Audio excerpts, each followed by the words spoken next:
شریعت سے محبت کرنے والے جس طرح دنیا میں آباد ہیں، اسی طرح شریعت کو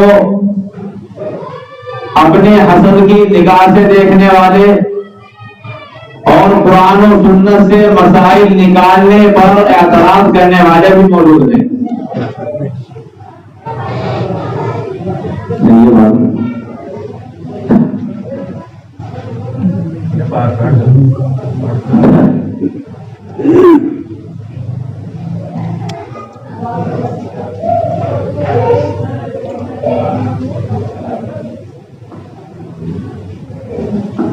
امام اعظم ابو حنیفہ کے تعلق سے چند باتیں آپ کی خدمت میں گوش گزار کرنی ہے۔ اس سے قبل آپ سمجھیں کہ اللہ تبارک و تعالی نے قرآن و حدیث میں قیامت تک کے تمام مسائل کا حل رکھا ہے۔ بعض مسائل وہ ہیں جو قرآن و سنت میں بالکل واضح سے ہیں، اور بعض مسائل وہ ہیں جو قرآن و سنت میں چھپے ہوئے ہیں۔ قیامت تک لوگوں کو جتنا پانی چاہیے اللہ تعالیٰ نے زمین کے اندر رکھا ہے۔ مختصر پانی زمین کے اوپر ہوتا ہے، لیکن زیادہ دفینہ اللہ تعالیٰ نے زمین کے اندر رکھا۔ ایسے ہی گاڑیوں کے لیے پیٹرول کی ضرورت ہے، ڈیزل چاہیے، اللہ تعالیٰ نے اس کا خزینہ چھپا کر زمین کے اندر رکھا ہے۔ لوگوں کو گیس چاہیے، وہ اللہ نے زمین کے اندر رکھی ہے۔ تو زمین کے اوپر کم ہے، زمین کے اندر زیادہ ہے۔ قیامت تک آنے والی نسلوں کو خوراک چاہیے، رزق چاہیے، زمین کے اوپر کم ہے، زمین کے اندر زیادہ ہے۔ ایسے ہی قیامت تک کے مسائل اللہ تعالیٰ نے قرآن و حدیث میں رکھے ہیں، لیکن وہ مسائل قرآن و سنت کے اوپر جس کو ہر آدمی کا جان لے وہ کم ہے، ان کے اندر چھپے ہوئے زیادہ ہیں۔ تو جس طریقے سے زمین سے پانی نکالنے کے لیے، زمین سے گیس نکالنے کے لیے، زمین سے پیٹرول ڈیزل نکالنے کے لیے انجینئر چاہیے، اسی طرح قرآن و سنت سے مسائل نکالنے کے لیے فقیہ اور مجتہد چاہیے۔ بغیر مجتہد اور فقیہ کے مسائل قرآن و سنت سے نہیں نکالے جا سکتے۔ اسی لیے کہ اگر قرآن و سنت کے ظاہر کو دیکھا جائے گا تو بہت سے مسائل ایسے ہیں جو ظاہر میں نظر نہیں آتے، وہ اندر چھپے ہوئے ہوتے ہیں۔ اب ایک مجتہد اور فقیہ جسے اللہ تعالیٰ نے گہرائی عطا فرمائی ہے قرآن و سنت کی، جو قرآن و سنت میں غوطہ لگا کر موتی نکالتا ہے، اس انسان کو مجتہد اور فقیہ کہا جاتا ہے۔ اور امت کو ایسے مجتہد کی، ایسے فقیہ کی اشد ضرورت ہے، اس کے بغیر آنے والی نسلوں کے مسائل کا حل نہیں کیا جا سکتا۔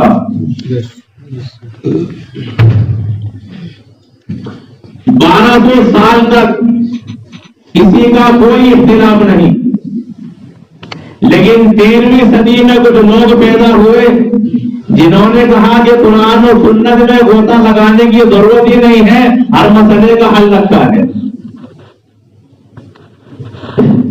حالانکہ پورے 1200 سال کا زمانہ امت محمدیہ کا وہ ایسا ہے جنہوں نے فقیہ کو اور مجتہد کو اپنے استحسان کی نظر سے دیکھا ہے۔ اس کو آپ ایک مثال سے سمجھیں کہ مسلمانوں کو فقیہ اور مجتہد کی کتنی ضرورت ہے۔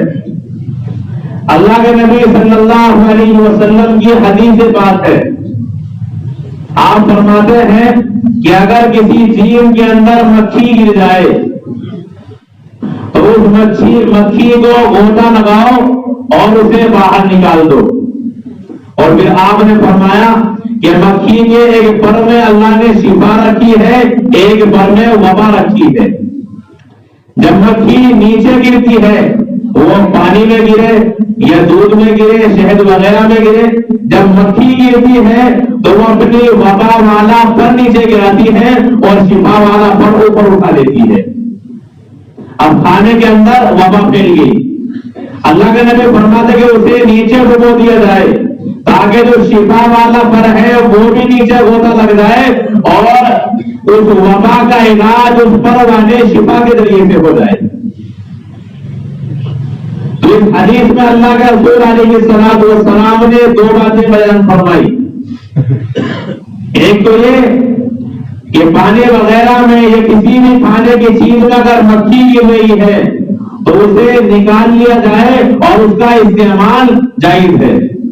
دوسرے مکھی کے سلسلے میں یہ بات فرمائی کہ اسے غوطہ لگا کر نکالا جائے۔ اب مکھی کو غوطہ لگانے کی وجہ تو رسول اللہ نے خود بیان فرما دی کہ ایک پر میں وبا ہے اور دوسرے پر میں شفا ہے۔ اب آپ ایسا مت کرنا کہ مچھر گرے تو اسے بھی غوطہ لگائیں، کوئی جگنو گر گیا اسے بھی غوطہ لگائیں، کوئی بھیڑ گر گئی اسے بھی غوطہ لگائیں۔ یہ صرف مکھی کے لیے ہے کہ اس کے ایک پر میں شفا اور ایک میں وبا ہے، باقی جانوروں کے حق میں نہیں ہے۔ تو غوطہ لگانے کی وجہ خود بیان کر دی گئی، لیکن مکھی کے گرنے سے وہ چیز ناجائز اور ناپاک نہیں ہوتی، اس کی وجہ رسول اللہ نے بیان نہیں فرمائی۔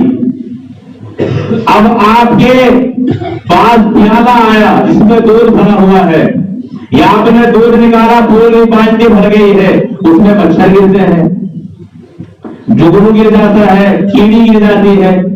اسی طرح دودھ بلویا مکھن نکالا اس میں کیڑی گر گئی۔ آپ دکانوں پر دیکھیں گے تیل وغیرہ میں گری ہوئی ہوتی ہیں۔ تو مکھی کا مسالہ تو رسول اللہ نے بیان کر دیا، لیکن مچھر گر جائے اس کا کیا حکم ہے؟ کوئی جگنو گر جائے کیا حکم ہے؟ چیونٹی کیڑی گر جائے اس کا کیا حکم ہے؟ یہ رسول اللہ نے بیان نہیں کیا۔ اب جو آدمی یہ دعویٰ کرتا ہے کہ ہر بات کا ذکر قرآن و حدیث میں موجود ہے، اس کی تہ میں جانے کی ضرورت نہیں ہے، تو وہ کبھی مچھر کو اپنے پیالے سے نہیں نکال سکتا، مچھر زمین اسے پینا پڑے گا۔ بغیر کیڑی نکالے وہ کوئی چیز استعمال نہیں کر سکتا، کیڑی زمین اسے کھانا پڑے گا۔ کیونکہ جب وہ مچھر نکالے گا مچھر کہے گا حدیث سناؤ، کیونکہ اہل حدیث کہتے ہو خود کو، تو مجھے حدیث سناؤ اور نکال دو۔ اب آدمی حدیث سنائے گا مکھی والی، اب اہل حدیث کو مچھر کہے گا یہ حدیث مکھی والی ہے، مچھر کی نہیں ہے۔ مکھی اگر گر جائے تب نکالنا، میرے نکالنے کا اللہ کے رسول نے حکم نہیں دیا۔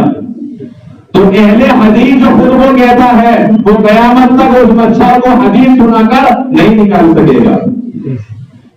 کیڑی گر گئی یا کیڑی کہہ کے حدیث سناؤ، اب قیامت تک کوئی بھی غیر مقلد اہل حدیث سنا کر اسے نہیں نکال سکتا۔ اب آپ اجتہاد دیکھیں، جو آدمی فقیہ ہوتا ہے اللہ تبارک و تعالیٰ اسے ذہنیت ایسی عطا فرماتے ہیں کہ وہ انسان قرآن و حدیث میں غوطہ لگا کر مسائل کو نکالتا ہے جو اس کے اندر چھپے ہوئے ہوتے ہیں۔ ایک عام انسان، گرچہ بڑے بڑے محدث بھی ایسے گزرے ہیں جنہیں احادیث کا ذخیرہ تو ہے، لیکن احادیث سے مسائل کس طرح نکالنے ہیں وہ ان کے پاس طریقہ موجود نہیں تھا۔ ایک عورت بصرے کے اندر محدثین کے پاس پہنچی کہ ایک جنازہ ہے، مجھے اسے غسل دینا ہے لیکن میں ناپاکی کی حالت میں ہوں، ماہواری کی حالت ہے، تو مجھے حکم سنائے۔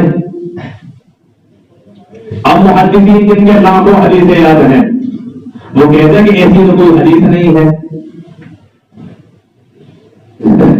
انہوں نے مجتہد اور فقیہ کے پاس بھیجا کہ جاؤ مسئلہ معلوم کرو۔ جب وہ عورت پہنچی تو انہوں نے کہا کہ تم ناپاکی اور ماہواری کی حالت میں میت کو غسل دے سکتی ہو۔ اب اس عورت کو مسئلہ معلوم ہو گیا، اب یہ جانے لگی، محدثین کی جماعت سے جب گزری تو انہوں نے کہا مسئلہ کیا بتایا، کہ وہ کہتے ہیں کہ جائز ہے، کہ جاؤ معلوم کر جاؤ کہ دلیل کیا ہے، حدیث کیا ہے۔ قرآن کی آیت سنائیں گے یا حدیث سنائیں گے؟ اب اس عورت نے کہا مجھے تو مسئلہ چاہیے، مسئلہ مل گیا ہے کہ نہیں ہمارے لیے معلوم کر کے آؤ۔ چنانچہ وہ فقیر اور مجتہد کے پاس پہنچی کہ کوئی دلیل ہے؟ کہ ہاں دلیل ہے، اللہ کے رسول علیہ السلام کی حدیث ہے، آپ علیہ السلام اعتکاف کی حالت میں ہوتے،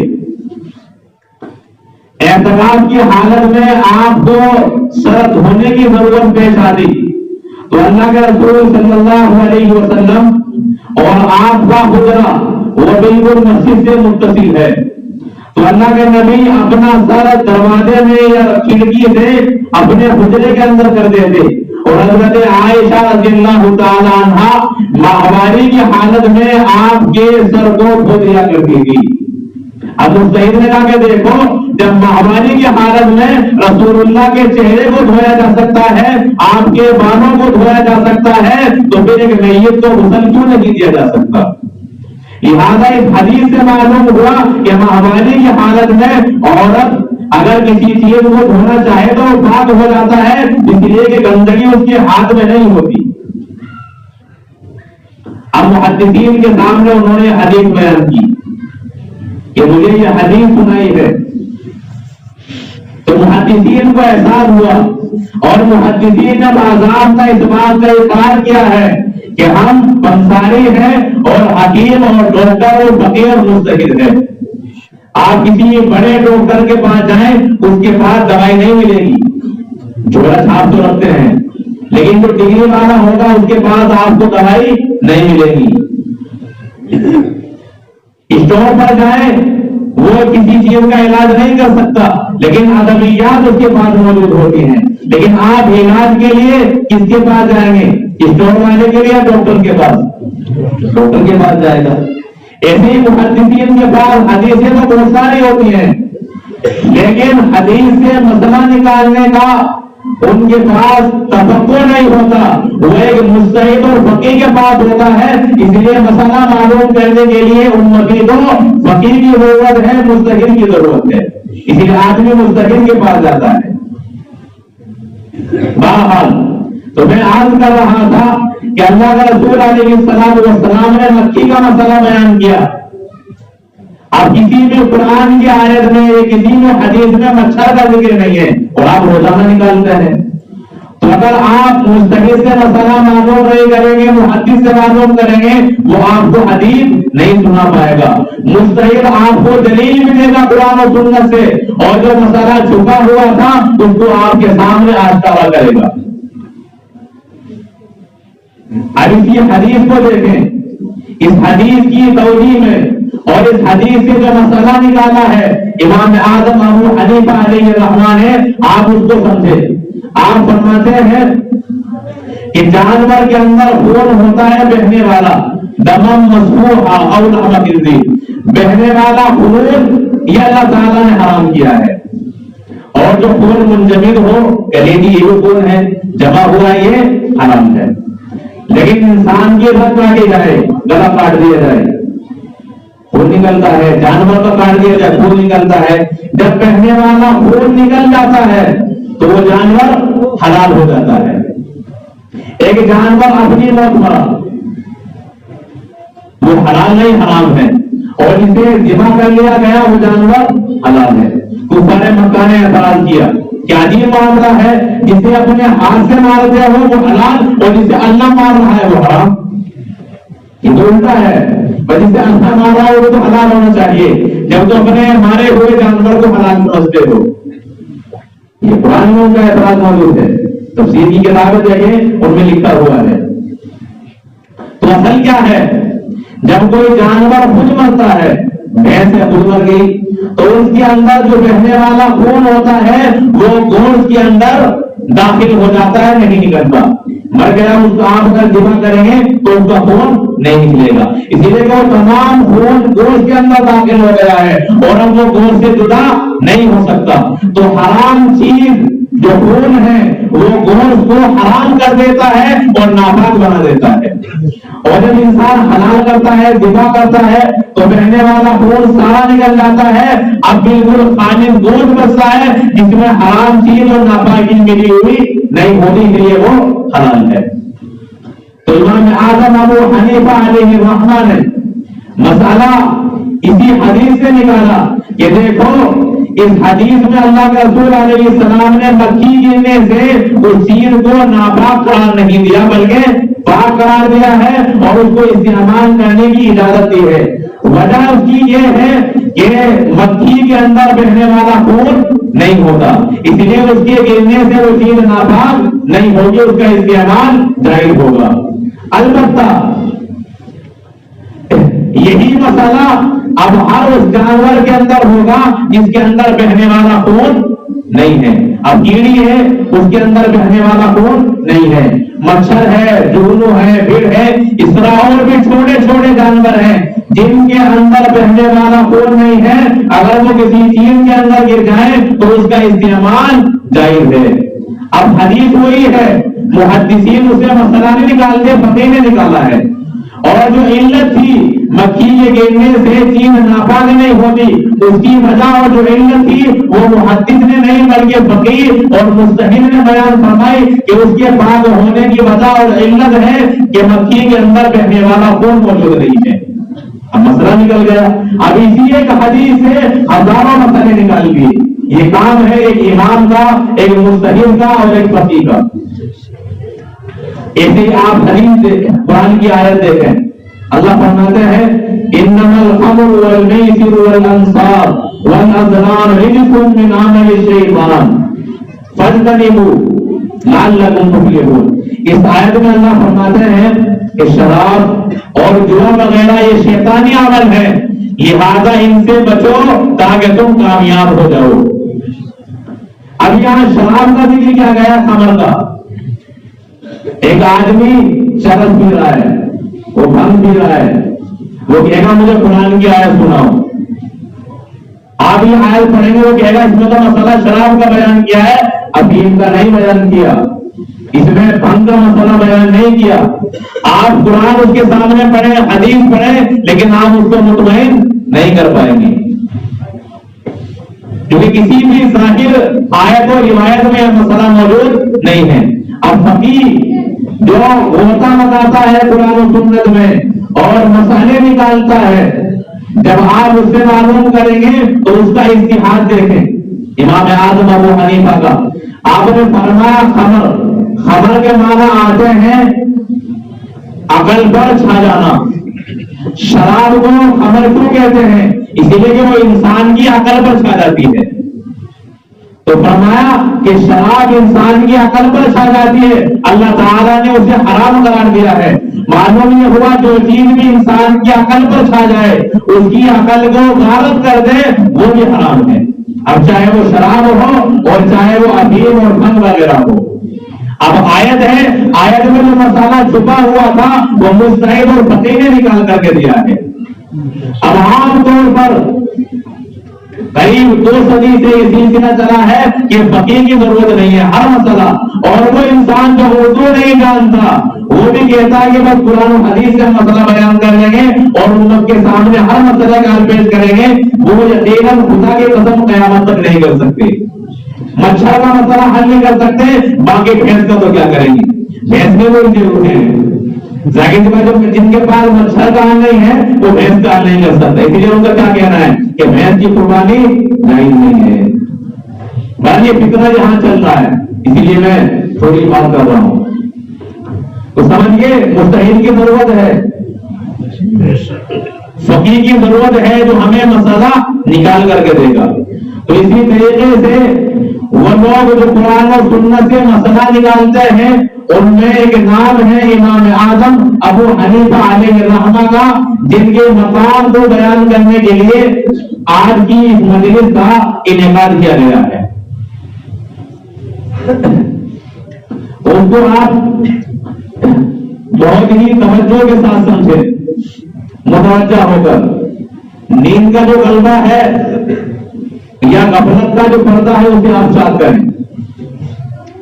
بات سمجھے، میں بالکل بہت ہی مختصر رفتار میں بات کر رہا ہوں اور چونکہ علمی باتیں مجھے سوچنا پڑ رہا ہے لفظ کیا استعمال کروں. اگر مجمع ہو طلبا کا، اہل علم کا، تو ان کے سامنے گفتگو الگ ہوتی ہے. لیکن عوام کے سامنے کسی مسئلے کو سمجھانا وہ دشوار کا مسئلہ بن جاتا ہے. تو ایک تو بات سمجھانی ہے تو آپ کا متوجہ رہنا بھی ضروری ہے. 4 بڑے امام ہیں، وہ تو امام بہت سے ہوئے ہیں، اس کی یہاں گنجائش نہیں ہے زیادہ تفصیل سے عرض کروں. 4 امام ہیں جو بڑے امام ہیں، امام ابو حنیفہ، امام مالک، امام شافعی، امام احمد بن حنبل. ان بڑے اماموں میں سب سے بڑے امام ابو حنیفہ ہیں. امام ابو حنیفہ کی پیدائش ہے 80 ہجری، امام مالک کی پیدائش ہے 93 ہجری، امام شافعی کی پیدائش ہے 150 ہجری اور امام احمد بن حنبل کی پیدائش ہے 161 ہجری. تو بڑے امام وہ امام ابو حنیفہ ہیں. نام ہے آپ کا نعمان. میں نے جمعے میں عرض کیا تھا، یاد ہے؟ مجھے بتایا گیا میرے مالوں کے کیا ابو حنیفہ، میں نے کہا یہ تو کنیت ہے. نام کیا ہے آپ کا؟ نعمان. باپ کا نام ہے ثابت اور دادا کا نام ہے نعمان. ثابت نے اپنے باپ کے نام پر اپنے بیٹے کا نام رکھا ہے، لیکن حضرت علی نے اپنے نام پر، حضرت حسن نے، حضرت حسین نے حضرت علی کے نام پر اپنے بچوں کے نام رکھے. علی اصغر، علی اکبر، علی اوسط.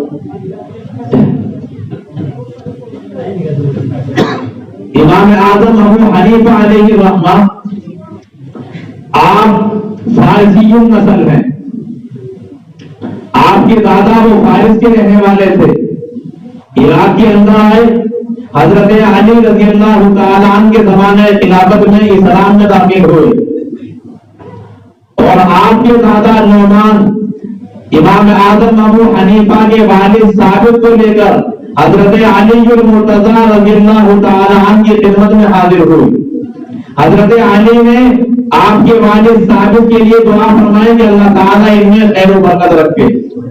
ثابت کے یہاں لڑکے پیدا ہوئے جن کا نام رکھا نعمان.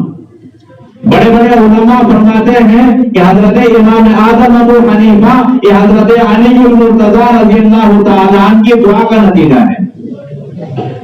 اور پھر امام اعظم ابو حنیفہ کا اہل بیت کے ساتھ کس قدر تعلق تھا آپ کو تھوڑے آگے چل کر اس کا اندازہ ہوگا.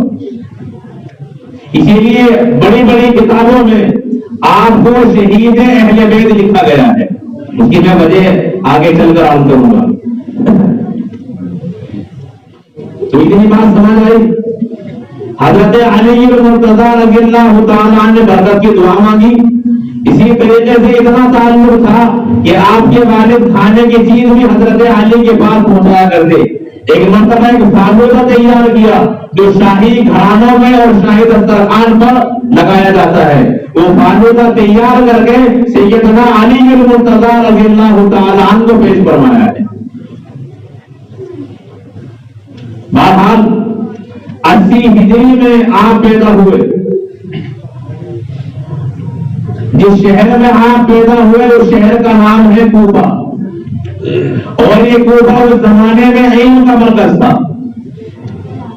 حضرت امام حضرت فاروق اعظم رضی اللہ تعالی عنہ نے جب دین اسلام عرب سے نکل کر عجم تک پہنچا، ملک شام، ملک مصر، ایران وغیرہ تک، تو آپ نے سنگم پر یہ شہر آباد کیا ہے.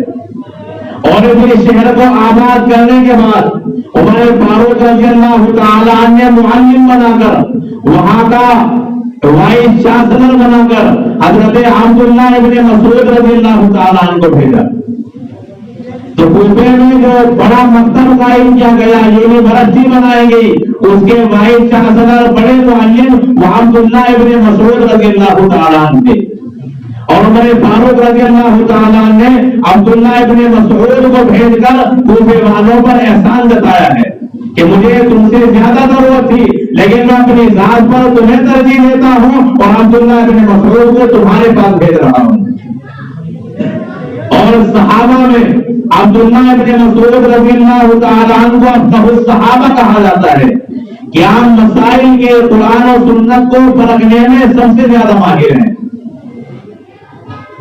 آپ نے اللہ کے رسول علیہ السلام کے ہاتھ پر اسلام قبول کیا اور اسلام قبول کرنے والوں میں آپ کا شمار 8ویں نمبر پر کیا گیا ہے.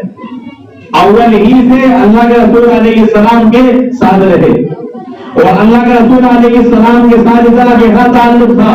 آپ کو آزادی دی ہوئی تھی کہ اگر میرے گھر پر پردہ لٹکا ہوا نہ ہو تو بغیر اجازت کے اندر داخل ہو جاؤ. اتنا تعلق تھا. بعض صحابہ فرماتے ہیں کہ جب ہم شروع میں مدینہ آئے تو ہم یہ سمجھتے تھے کہ عبداللہ ابن مسعود بھی رسول اللہ کے گھر کے آدمی ہیں. اس قدر آنا جانا تھا رسول اللہ کے ساتھ. اللہ کے رسول صلی اللہ علیہ وسلم فرماتے ہیں کہ جب عبداللہ ابن مسعود ان سے کوئی بات بیان کرے تو اس بات میں انہیں سچا خیال کرو اور ان کی بات قبول کرو. اور ایک مرتبہ اللہ کے رسول علیہ السلام نے فرمایا کہ 4 صحابہ سے قرآن پڑھو. ان میں پہلا نام عبداللہ ابن مسعود کا ذکر فرمایا. میں نے کوئی سیٹوں پر آواز نہیں بچے بیٹھے انعام کر دو. تو عبداللہ ابن مسعود کا بڑا مقام ہے. آپ کوفے میں آتے ہیں. اس کے علاوہ اور بھی کئی سو صحابہ نے کوفے کو اپنا مسکن بنایا اس لیے کہ اسے یونیورسٹی اور مکتب اور مدرسہ بھی بنایا گیا ہے اور اسلامی فوج کی چھاونی بھی کوفے کے اندر بنائی گئی تھی تاکہ باہر کے لوگ مسلمانوں کی حکومت پر حملہ نہ کر سکیں اور اگر حملہ آور ہو تو ان کا مقابلہ کیا جا سکے. تو امام اعظم ابو حنیفہ علیہ الرحمہ اسی شہر کوفہ کے اندر پیدا ہوئے سن 80 ہجری میں. تو آپ کا نام نعمان رکھا گیا اور آپ کی کنیت ہے ابو حنیفہ. کنیت کہتے ہیں کہ کسی آدمی کو کسی کی طرف منسوب کر دیا جائے. یہ کنیت ہوتی ہے. کوئی آدمی اپنے باپ کی طرف, کوئی اپنے اولاد کی طرف یا کوئی کسی اور چیز کی طرف منسوب ہو جاتا ہے اسے کنیت کہا جاتا ہے. ابو حنیفہ عام طور پر لوگ یہ سمجھتے ہیں کہ اس کا معنی ہے حنیفہ کے باپ, حالانکہ یہ مطلب غلط ہے.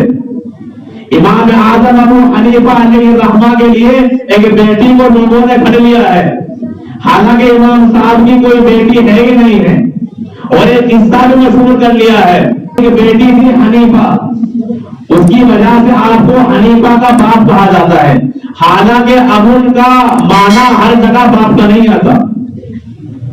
لیکن نہ جاننے والے وہ گڑبڑ کرتے ہیں. تو ابو کا معنی کہیں کہیں آتا ہے والا.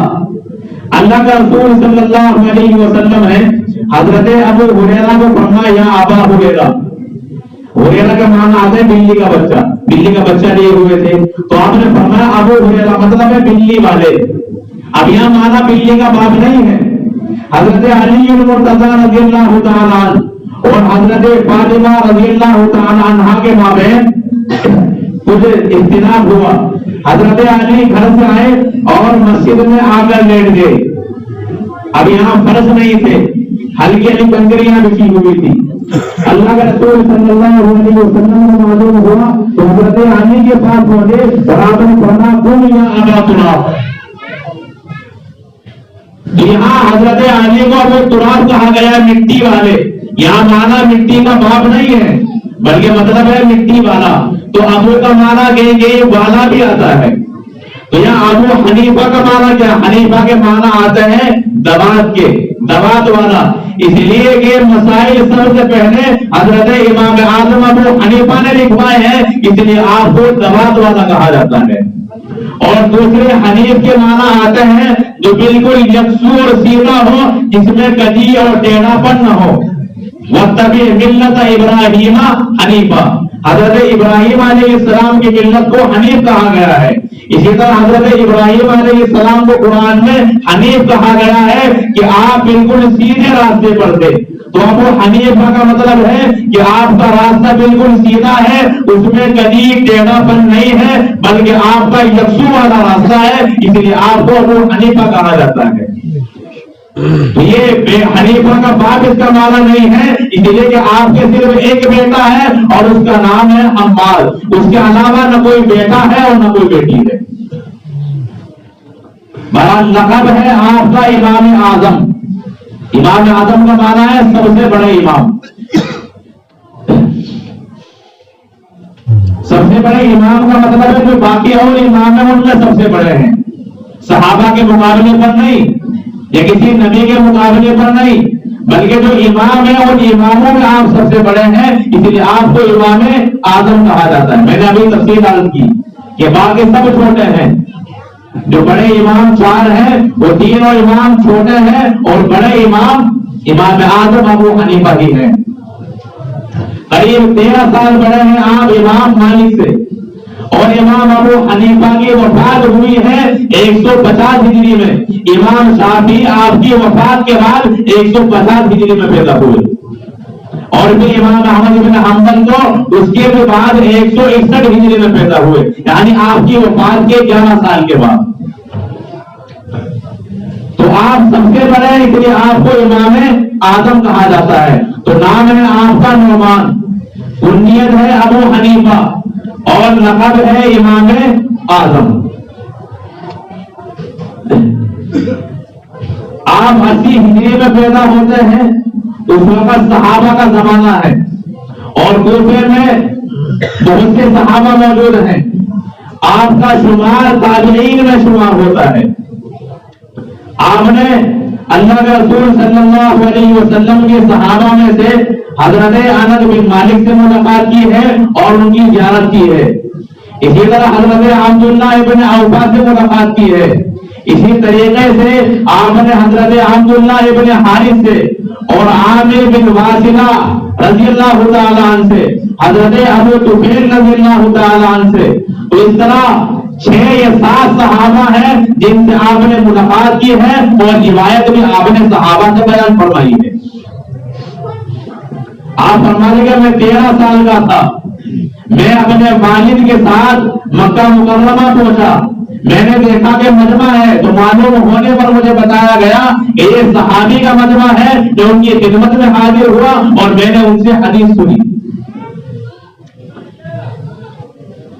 تو امام اعظم ابو حنیفہ علیہ رحمہ تابعی ہیں، اور اللہ کے رسول صلی اللہ علیہ وسلم فرماتے ہیں کہ میرا زمانہ بہترین زمانہ ہے، اسی طریقے سے میرے بعد والا جو صحابہ کا تابعین کا زمانہ ہے وہ بھی بہترین زمانہ ہے۔ خیر القرون قرنی، جو آپ خطبے میں سنتے ہیں، ثم الذین یلونہم ثم الذین یلونہم، میرا زمانہ بہتر ہے، پھر میرے زمانے کے بعد والا زمانہ، اور پھر اس کے بعد والا زمانہ۔ ان تینوں زمانوں کو اللہ کے نبی نے بہترین قرار دیا، صحابہ کا، تابعی کا اور تبع تابعین کا۔ اور اللہ کے رسول صلی اللہ علیہ وسلم فرماتے ہیں،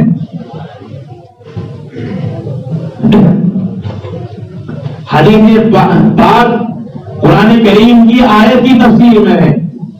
قرآن کریم میں اللہ فرمان جو میں نے خود دوران خطبہ پڑھی ہے، وآخرین منہم لما یلحقوا بہم، پہلے ذکر ہے هو الذی بعث فی الامیین رسولا منہم، اللہ فرماتا ہے کہ اللہ تعالیٰ نے اپنا رسول امیین میں بھیجا صحابہ کے درمیان۔ پھر آگے فرماتے ہیں وآخرین منہم، تفصیل بیان کرنے کے بعد کہ ان کے بعد میں جو لوگ آنے والے ان میں بھی ہم نے اللہ کے رسول کو بھیجا ہے جو صحابہ سے ملیں گے، یلحقوا بہم، جو ملیں گے صحابہ سے۔ اب لوگوں نے سوال کیا رسول اللہ یہ بعد والے آخرین کون ہیں جو بعد میں صحابہ سے ملنے والے ہیں؟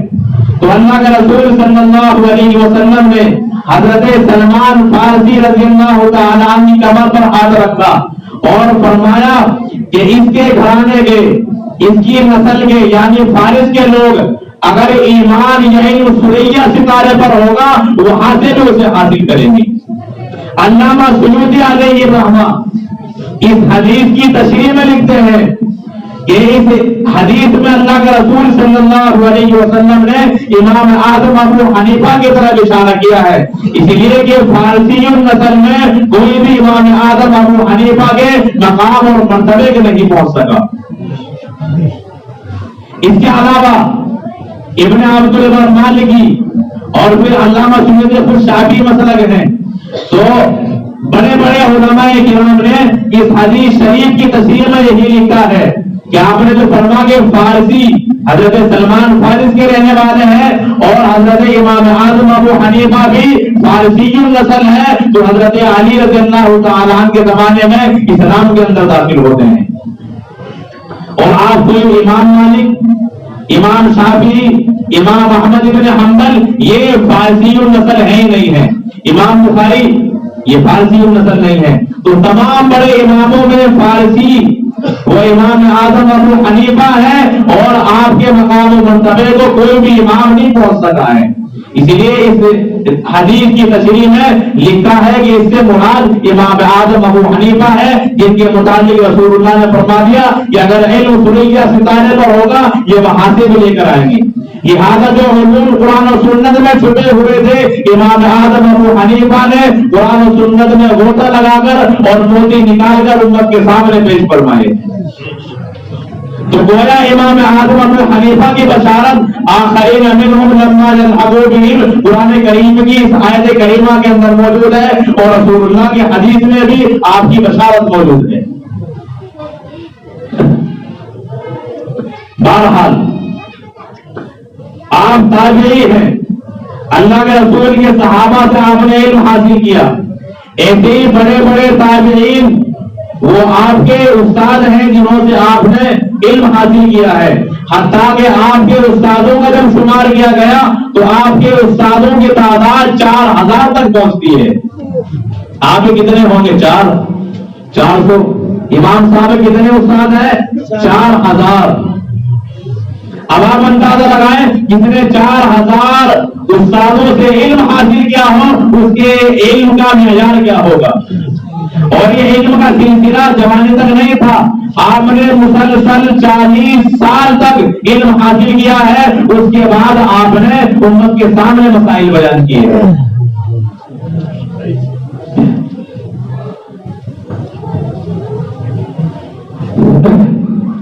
آپ اندازہ لگائیں امام اعظم ابو حنیفہ علیہ الرحمہ کی سند کا. میں نے ابھی عرض کیا تھا کہ عبداللہ ابن مسعود کوفہ آئے، اور کوفہ میں عبداللہ ابن مسعود کے آنے کی وجہ سے بہت سے لوگوں نے علوم حاصل کیے، جن میں حضرت اسود، حضرت علقمہ، حضرت مسروق اور بڑے بڑے تابعین موجود ہیں. اور یہ حضرت عبداللہ ابن مسعود کے شاگرد کتنے اعلیٰ معیار پر تھے علم کے. آپ حضرت علی کے جملے سے اندازہ لگا سکتے ہیں کہ حضرت عثمان غنی کی شہادت کے بعد علی المرتضیٰ خلیفہ بنے تو آپ نے اپنا دارالحکومت کوفہ کو بنایا، اس لیے کہ وہ علم کا مرکز تھا، وہاں چھاوری موجود تھی. جب آپ کوفہ آئے تو کوفہ میں آنے کے بعد آپ نے عبداللہ ابن مسعود کے شاگردوں میں دیکھا تو آپ نے فرمایا کہ عبداللہ ابن مسعود کے شاگرد وہ کوفہ کے چراغ ہیں. تو پڑھایا ہے عبداللہ ابن مسعود نے، اور انہیں سند بھی ہے حضرت علی المرتضیٰ رضی اللہ تعالیٰ عنہ نے. اب قریب 35 ہجری میں تقریباً حضرت عبداللہ ابن مسعود کی وفات ہوئی ہے. اس کے بعد حضرت علی المرتضیٰ 40 ہجری تک کوفہ کے اندر رہے. تو جن لوگوں نے عبداللہ ابن مسعود سے علوم حاصل کیے انہوں نے بعد میں علی المرتضیٰ سے بھی علم حاصل کیا. تو سب سے بڑا نام امام اعظم ابو حنیفہ کے سند کے اندر آتا ہے، وہ نام ہے عبداللہ ابن مسعود، حضرت علی المرتضیٰ کے خاص شاگرد حضرت علقمہ رضی اللہ تعالیٰ عنہ. آپ کے اندر حضرت عبداللہ بن مسعود کا علم تھا، حضرت علی کا علم تھا، اور حضرت عائشہ سے بھی آپ نے علوم حاصل کیے، اور ان کے علاوہ باقی صحابہ سے بھی علم کا ذخیرہ اپنے سینے میں آپ نے جمع فرمایا ہے. اور یہ عبداللہ بن مسعود کے شاگرد حضرت علقمہ کتنے بڑے معیار پر تھے ان کے. آپ اندازہ لگائیں کہ صحابہ کرام بھی جب مسئلے کی ضرورت پڑتی تو بہت سے صحابہ حضرت علقمہ سے مسئلہ معلوم کیا کرتے تھے. اتنا بڑا مقام حاصل ہوا. حضرت علقمہ کے بعد آپ کے خاص شاگرد آپ کی جگہ پر بیٹھے، ان کا نام ہے ابراہیم نقی علیہ الرحمہ، جو حضرت علقمہ کے مکمل علوم کو حاصل کرنے والے تھے. ابراہیم نخعی کے بعد آپ کی مسند پر بیٹھے حضرت حماد بن سلیمان علیہ الرحمہ. اور جب آپ کی وفات ہوئی تو آپ کے شاگردوں میں بہت سے لوگ آپ کی مسند پر بیٹھے لیکن ان لوگوں کو مقامی حاصل نہیں ہو سکی, آگے وہ کام کو نہیں بڑھا سکے.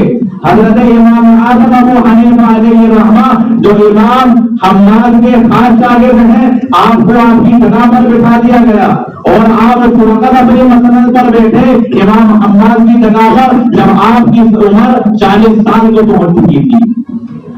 اور جب آپ نے مسند پر بیٹھ کر علوم کو بڑھانا شروع کیا تو پھر دنیا کے کونے کونے میں آپ کا نام پہنچا اور آپ کے شاگرد دنیا کے مقامات پر پہنچے. اسی لیے دنیا میں سب سے زیادہ امام اعظم ابو حنیفہ کے مقلدین موجود ہیں.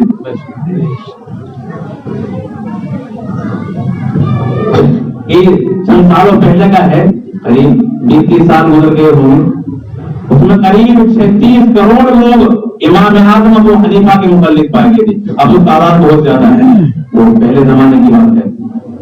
اور امام شافعی کے مقلد تقریباً 10 لاکھ اور چند لاکھ تھے حضرت امام مالک کی. اور اسی طریقے سے مختصر کی تعداد تھی حنبلیوں کی, امام احمد بن حنبل کے ماننے والے, وہ وہاں کے مدینے میں ہیں. تو یہ سلسلہ سند ہے امام اعظم ابو حنیفہ علیہ الرحمہ کا.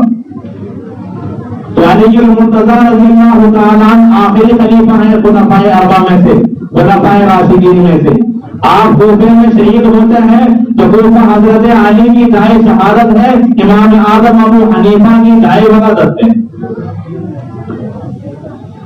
بڑا جہاں سے کام چھوڑ کر جاتا ہے, چھوٹا نہیں سے کام کو آگے بڑھاتا ہے.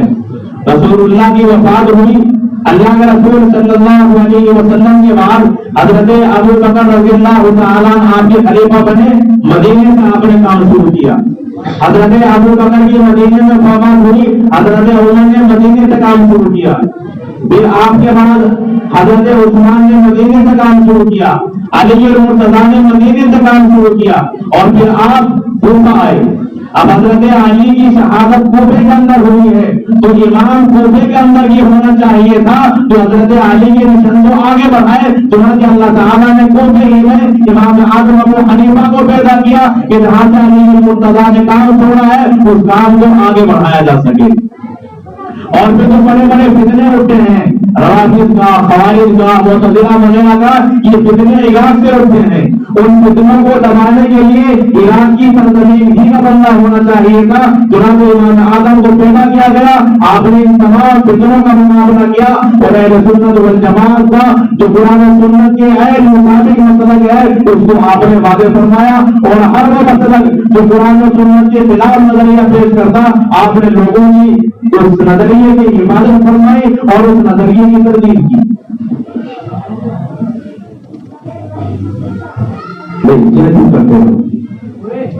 ایک آپ حدیث میں آپ پر وہ کہہ سکتا ہے کوفے کا امام. ایک حدیث ہے رسول اکرم صلی اللہ علیہ وسلم کی, اللہ کا رسول فرماتے ہیں انا مدینۃ العلم وعلی بابھا, میں علم کا شہر ہوں اور علی اس شہر کا دروازہ ہے. اب ایک آدمی وہ ہے جو دروازے سے آتا ہے وہ شریف ہے, اور ایک دیوار سلام کراتا ہے, اسے آپ کیا کہیں گے؟ چور, جادو. تو حضرت علی المرتضی رضی اللہ تعالیٰ آپ کوفے کے اندر شہید ہوئے تو دروازہ کہاں ہے ان کا؟ کوفے میں. تو پتا چلا پہلے کوفے میں دروازے میں اور پھر مدینہ جو علم کا شہر ہے وہاں پہنچو. اور جو آدمی کوفے کو چھوڑ کر ڈائریکٹ پہنچنا چاہے یہ تاکہ غیر مقلدین کا یہ کہ تاریخ ہو. پہلے حدیث کے 2 اصول, کتاب اللہ اور حدیث رسول. حالانکہ اصول تو ہمارے بھی ہیں, ان سے ہٹا تو کوئی مسئلہ ہے ہی نہیں ہے. تو جو باادب ہوگا وہ پہلے, اب ہم حنفی ہم باادب ہیں, ہم پہلے کوفہ جاتے ہیں, کسی کا دروازہ کہاں ہے؟ کوفہ ہے, اور پھر وہاں سے مدینہ جاتے ہیں. ہم بے ادبی نہیں کرتے رسول اکرم صلی اللہ علیہ وسلم کی علم کے شہر کی. ہم باادب ہیں شریف ہے اسی لیے ہم دروازے کے ساتھ جاتے ہیں. اللہ کا رسول صلی اللہ علیہ وسلم ان کا شہر حضرت علی مرتضیٰ دروازہ ہے. اسی لیے امام بخاری علیہ الرحمہ فرماتے ہیں کہ ہمیں حدیث کا علم حاصل کرنے کے لیے اتنی مرتبہ مکہ پہنچا, اتنی تعداد میں مدینہ پہنچا, اتنی مرتبہ شام پہنچا, لیکن میں کوفہ کتنی مرتبہ پہنچا ہوں میں اس کو شمار نہیں کر سکتا. تو مکہ مدینہ کا علم کتنی مرتبہ گئے ہیں, لیکن آپ کوفہ میں علم حاصل کرنے کے لیے کتنی مرتبہ پہنچے ہیں آپ کو اس کا علم بھی نہیں ہے, اندازہ بھی نہیں ہے کتنی مرتبہ پہنچے. یعنی کثرت سے آپ نے علوم حاصل کیے ہیں. اور امام بخاری علیہ الرحمہ نے کوفے کے راویوں کی روایتیں اپنی کتاب کے اندر جمع فرمائی ہیں. آپ کسی کوفے کے امام کو مانتے ہیں, حالانکہ پورا قرآن دنیا کے اندر پڑھا جا رہا ہے. اس قرآن کے قاری, عاصم اور راوی حفظ وہ کوفے ہی کے اندر رہنے والے ہیں. تو قرآن کے قاری بھی کوفے کے ہیں اور قرآن کریم کے راوی بھی کوفے کے ہیں. اس لیے ہمارا ایمان بھی جو فقہ قرآن و حدیث سے مسئلہ نکال کر کے دیتا ہے وہ ہمارا ایمان بھی کوفے کا ہے. یہ مرکز تھا اس زمانے میں. تو جو اعتراضات ہو سکتے ہیں جنہیں عام طور پر سیدھے سادے لوگوں کے سامنے پیش کیا جاتا ہے, میں نے اس طرح اشارہ کیا ہے. تو امام اعظم ابو حنیفہ علیہ الرحمہ کو اللہ تبارک و تعالیٰ نے کتنے بلند مقام پر پہنچایا. آپ کا کوئی بھی مسئلہ اٹھا کر کے دیکھیے آپ کو آنا نظر آئے گا. آپ کوفے کے اندر بڑے تاجر بھی تھے اور ریشم کا کپڑا آپ کے کارخانے میں تیار ہوتا تھا اور پھر دوسرے ملکوں تک جاتا تھا. اتنے بڑے تاجر تھے. اور آپ کی قیادت کا, آپ کی تجارت کا اندازہ آپ لگائیں. ایک مرتبہ آپ نے اپنے شریک سے فرمایا کہ اس کپڑے کے اندر عیب ہے, جب کوئی خریدنے کے لیے آئے تو یہ عیب اس کے سامنے ظاہر کر دینا. لیکن بیچنے والے نے بغیر عیب بتائے کپڑا فروخت کر دیا. جب امام اعظم ابو حنیفہ کو معلوم ہوا تو وہ پوری رقم آپ نے صدقہ فرمائی کہ میں اس رقم کو استعمال نہیں کر سکتا, تو انہیں بغیر وہ عیب بتائے کپڑا فروخت کیوں کیا ہے. ہم کیا کہتے مزہ آ گئی, کم دام میں بکتا صحیح قیمت پر بک گیا ہے, لیکن امام صاحب نے اس رقم کا استعمال بھی نہیں کیا. ایک عورت, بوڑھی عورت ہے, امام اعظم ابو حنیفہ کی دکان پر ایک کپڑا لے کر کے آئی کہ میں کپڑا بیچنا چاہتی ہوں. آپ نے فرمایا قیمت کیا ہے؟ اس بوڑھی عورت نے کہا کہ اس کی قیمت ہے 100 درہم. آپ نے فرمایا کہ قیمت کم ہے, کپڑے کی قیمت زیادہ ہے. عورت نے کہا کہ 200 درہم. خریدنے والا قیمت بڑھواتا ہے, لیکن امام صاحب کو دیکھیں. عورت نے کہا کہ 200. آپ نے فرمایا قیمت اب بھی کم ہے, کپڑا زیادہ قیمت ہے. عورت نے کہا 300. آپ نے فرمایا اب بھی کم ہے. عورت نے کہا کہ 400. آپ نے فرمایا اب بھی کم ہے. اب عورت بک رہی ہے. یہ مذاق کرنے کے لیے نہیں, یہ سادی مذاق. آپ نے فرمایا کہ مذاق نہیں ہے, یہ کپڑا زیادہ قیمتی ہے, آپ کسی دکان والے کو بلائیں. چنانچہ بلایا گیا, اس نے کہا کہ یہ کپڑا 500 درہم کی قیمت کا ہے. امام اعظم ابو حنیفہ نے اس بوڑھی عورت کو 500 درہم دے کر وہ کپڑا خریدا. اگر ہمیں 1000 درہم کا مال اگر 50 روپے میں کوئی کہہ دے تو ہم سب کی دینے کریں گے. 30 کا ہے, یہ تو 12 روپے کا ہے. یہ ہماری حالت ہے. اور یہاں آپ کا دوست دیکھیں اور آپ کا امت کے ساتھ اتنے سلوک دیکھیں, آپ کیا فرماتے ہیں کہ زیادہ کا ہے اور زیادہ کا ہے, اور جو اصل قیمت تھی اسی قیمت میں آپ نے خریدا ہے. حالانکہ اگر 100 میں خرید رہے تھے تو نہ جائز تب بھی نہیں تھا, جائز تھا. تو بیچنے والے کو بیچ رہی ہے 100 میں, لیکن آپ نے صحیح قیمت ادا کی ہے. اسی طرح ایک آپ کا دوست آپ کے پاس آیا کہ مجھے فلاں قسم کا فلاں رنگ کا کپڑا چاہیے. آپ نے فرمایا کہ ابھی نہیں ہے, بعد میں آئے گا تو دے دوں گا. چنانچہ بعد میں آیا تو آپ نے اسے بلایا اور اس کے حوالے کپڑا کیا. اس نے قیمت معلوم کی تو امام اعظم ابو حنیفہ نے فرمایا کہ اس کی قیمت ہے 1 درہم. اور وہ امام صاحب کیا کہتا ہے کہ مجھے آپ سے امید نہیں تھی کہ آپ سے مذاق کرتے ہوں گے. امام ہے, بچوں کو سبق پڑھاتے ہیں، بڑے بڑے علماء آپ کی شاگردی اختیار کرتے ہیں، لیکن آپ بھی مذاق کرتے ہیں. آپ نے فرمایا کہ ہم اپنے دوستوں سے نفع نہیں لیتا، ہم دوست کوئی کرتے ہیں، بات میں ہوتے ہیں. آپ نے کیا فرمایا کہ میں نے 2 کپڑے خریدے، 20 دینار 1 درہم میں. ان 2 کپڑوں میں ایک کپڑا 30 دینار کا بھی گیا ہے. ابھی ایک کپڑا بچا ہے، میری جمع میں 1 درہم باقی ہے. اب ایک کپڑا تو لے گا اور 1 درہم مجھے دے، میری جمع مکمل ہو جائے گی. میں اپنے دوستوں سے نفع نہیں لیتا. جب 20 دینار میں بغیر دوسرا کتنے کا تھا؟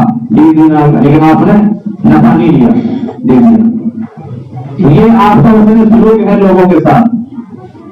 ایسے ایک آدمی آیا کہ میں شادی کرنا چاہتا ہوں، مجھے کپڑوں کی ضرورت ہے، آپ مجھ پر احسان کریں، میرے پاس نہیں ہے. آپ نے فرمایا کہ ٹھیک ہے بعد میں آ جانا. سنانی جب وہ بعد میں آیا تو آپ نے اس کی مرضی کے مطابق اسے کپڑے بھی دیے اور 1 دینار دیا. اس نے تعجب کیا تو آپ نے فرمایا کہ میں نے اپنی رقم سے تجارت میں تمہارے لیے رقم جمع کی اور مال بھیجا، اس میں جو مجھے نفع ہوا ہے اسی سے میں نے 2 کپڑے بھی خریدے ہیں جن میں سے 1 دینار بچ گیا ہے. تو تمہارے لیے سے میں نے اس میں یہ ذخیرہ لگایا تھا، میں نے تمہارے دینے کے لیے تجارت میں پیسہ لگایا تھا، جو مجھے نفع حاصل ہوا ہے یہ 2 کپڑے بھی آ گئے ہیں اور 1 دینار بچ گیا ہے، یہ بھی قبول کر. اور اگر تو نہیں لے گا تو میں تیری طرف سے کسی کو ہدیہ دوں گا، یہ صدقہ کا ضائع کر دوں گا. یہ حسن سلوک ہے. اور پھر آپ نے فرمایا یہ جب آدمی کوئی مسلمان آئے اور احسان کا معاملہ کرانا چاہے تو اس کے ساتھ احسان ہی کرنا چاہیے.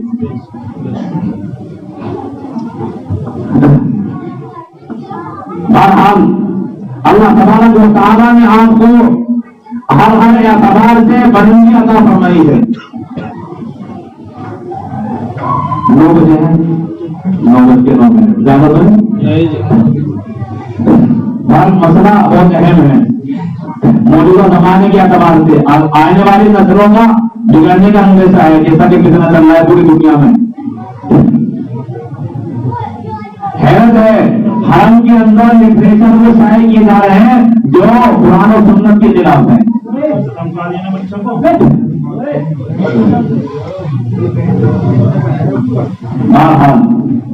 اللہ تبارک و تعالیٰ کی جانب سے آپ کو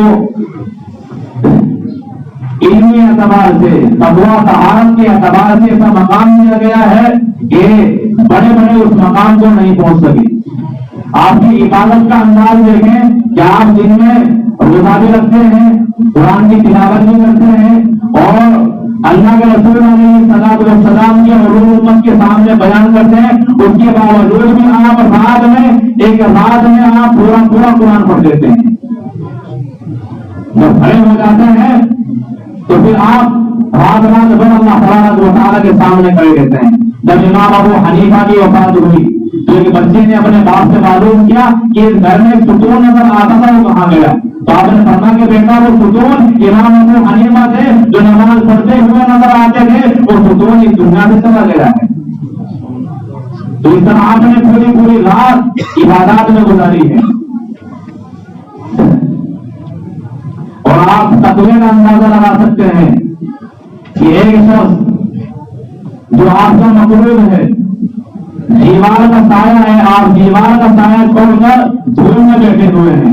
اور جب آپ سے معلوم کیا کہ دیوار کے سائے میں کیوں نہیں بیٹھے تو آپ نے فرمایا کہ اس دیوار والے پر میرا قرض ہے اور اگر میں اس دیوار سے فائدہ اٹھاؤں تو یہ سود نہ بن جائے، اس لیے دیوار کا سایہ چھوڑ کر میں نے دھول کو اختیار کیا ہے. اس لیے کہ جو اصل قرض ہے اس اصل قرض پر نفع لینا یہی تو سود ہے. تو میری قیمت مجھے ملے گی، یہ دیوار کا سایہ تو زیادہ ہو جائے گا، یہ بھی سود کے اندیشے کی وجہ سے میں چھوڑ رہا ہوں. یہ تقویٰ ہے آپ کا. ایک شخص آپ کا مقبول ہے، راستے میں آپ کو دیکھتا ہے تو راستہ بدل دیتا ہے.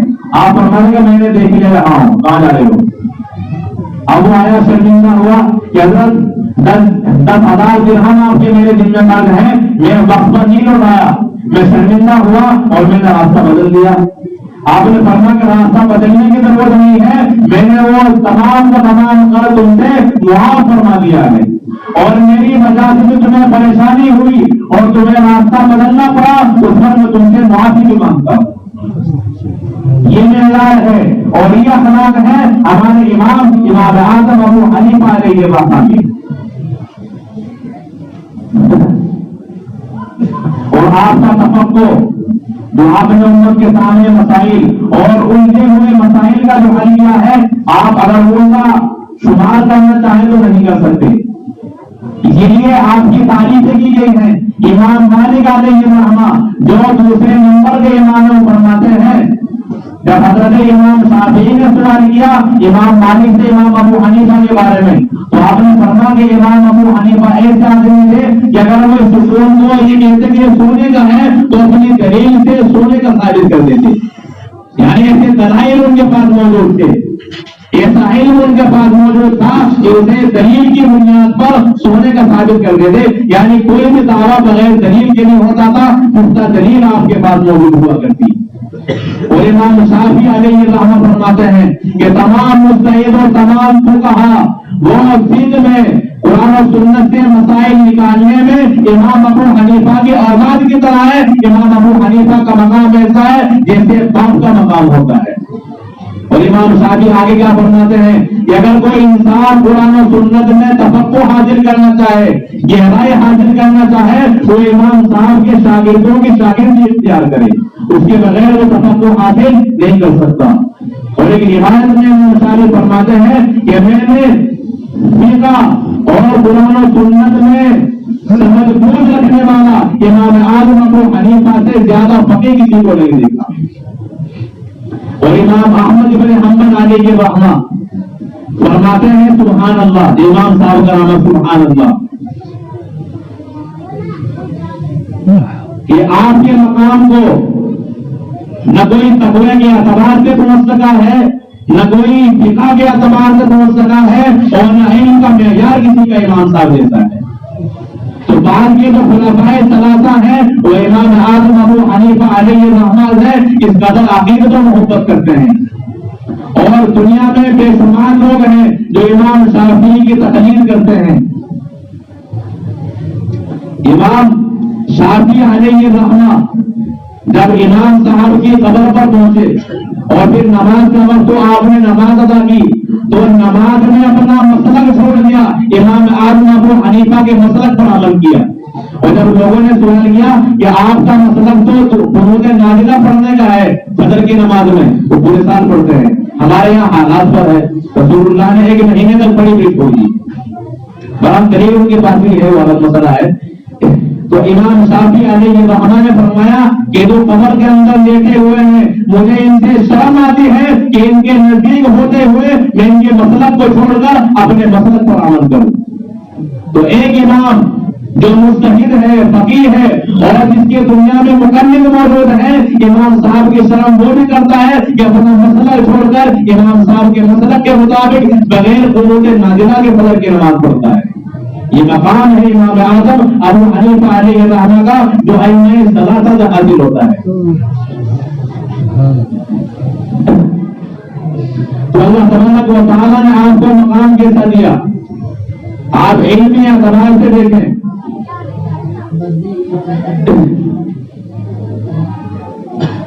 ایک شخص آپ کی خدمت میں حاضر ہوا کہ میں نے قسم کھائی ہے، شور میں کریں کون ہے بچی یہ پڑھتا تھا یہ باہر بیٹھے پردہ اوپر کر دو سردی نہیں بھائی آپ سمجھ چاہیے وہ اپنا کام کرے، ہم اپنا کام کریں، سب اپنے اپنے کام میں لگے رہنے چاہیے، ورنہ آواز ٹوٹ جاتی ہے کہ دوسرے کی طرف بھی آ جائے گی تو سارا دھیان سے نکل جاتا ہے. ایک شخص امام صاحب کی خدمت میں حاضر ہوتا ہے اور عرض کرتا ہے کہ میں نے قسم کھائی ہے. قسم کتنی؟ 3 قسمیں، اور تینوں قسم بھی کہیں گے طلاق کی. آپ مسئلہ نہیں سمجھ پائیں گے ادھر میں سمجھتے رہیں گے. بہت سنجیدگی کے ساتھ سنیں. اس نے قسم کھائی کہ اگر آج میں غسل جنابت کروں اگر آج کے دن میں غسل جنابت کروں، غسل جنابت کہتے ہیں غسل واجب ہو جاتا ہے کہ اگر میں آج غسل جنابت کروں تو میری بیوی کو طلاق. اب غسل تو ضروری ہے نہیں، تو کہہ رہا ہے اگر میں غسل جنابت کروں آج کے دن میں تو میری بیوی کو طلاق. اگر میری نماز قضا ہو جائے تو میری بیوی کو طلاق. میں اپنی بیوی سے صحبت نہ کروں تو میری بیوی کو طلاق. ممکن ہو گئے تھے دنیا میں کھوپڑی کہاں گھوم کر اور طلاق سے بیٹے کا مسئلہ ہوتا ہی نہیں ہے. ذرا سی بات ہوگی تو طلاق کا.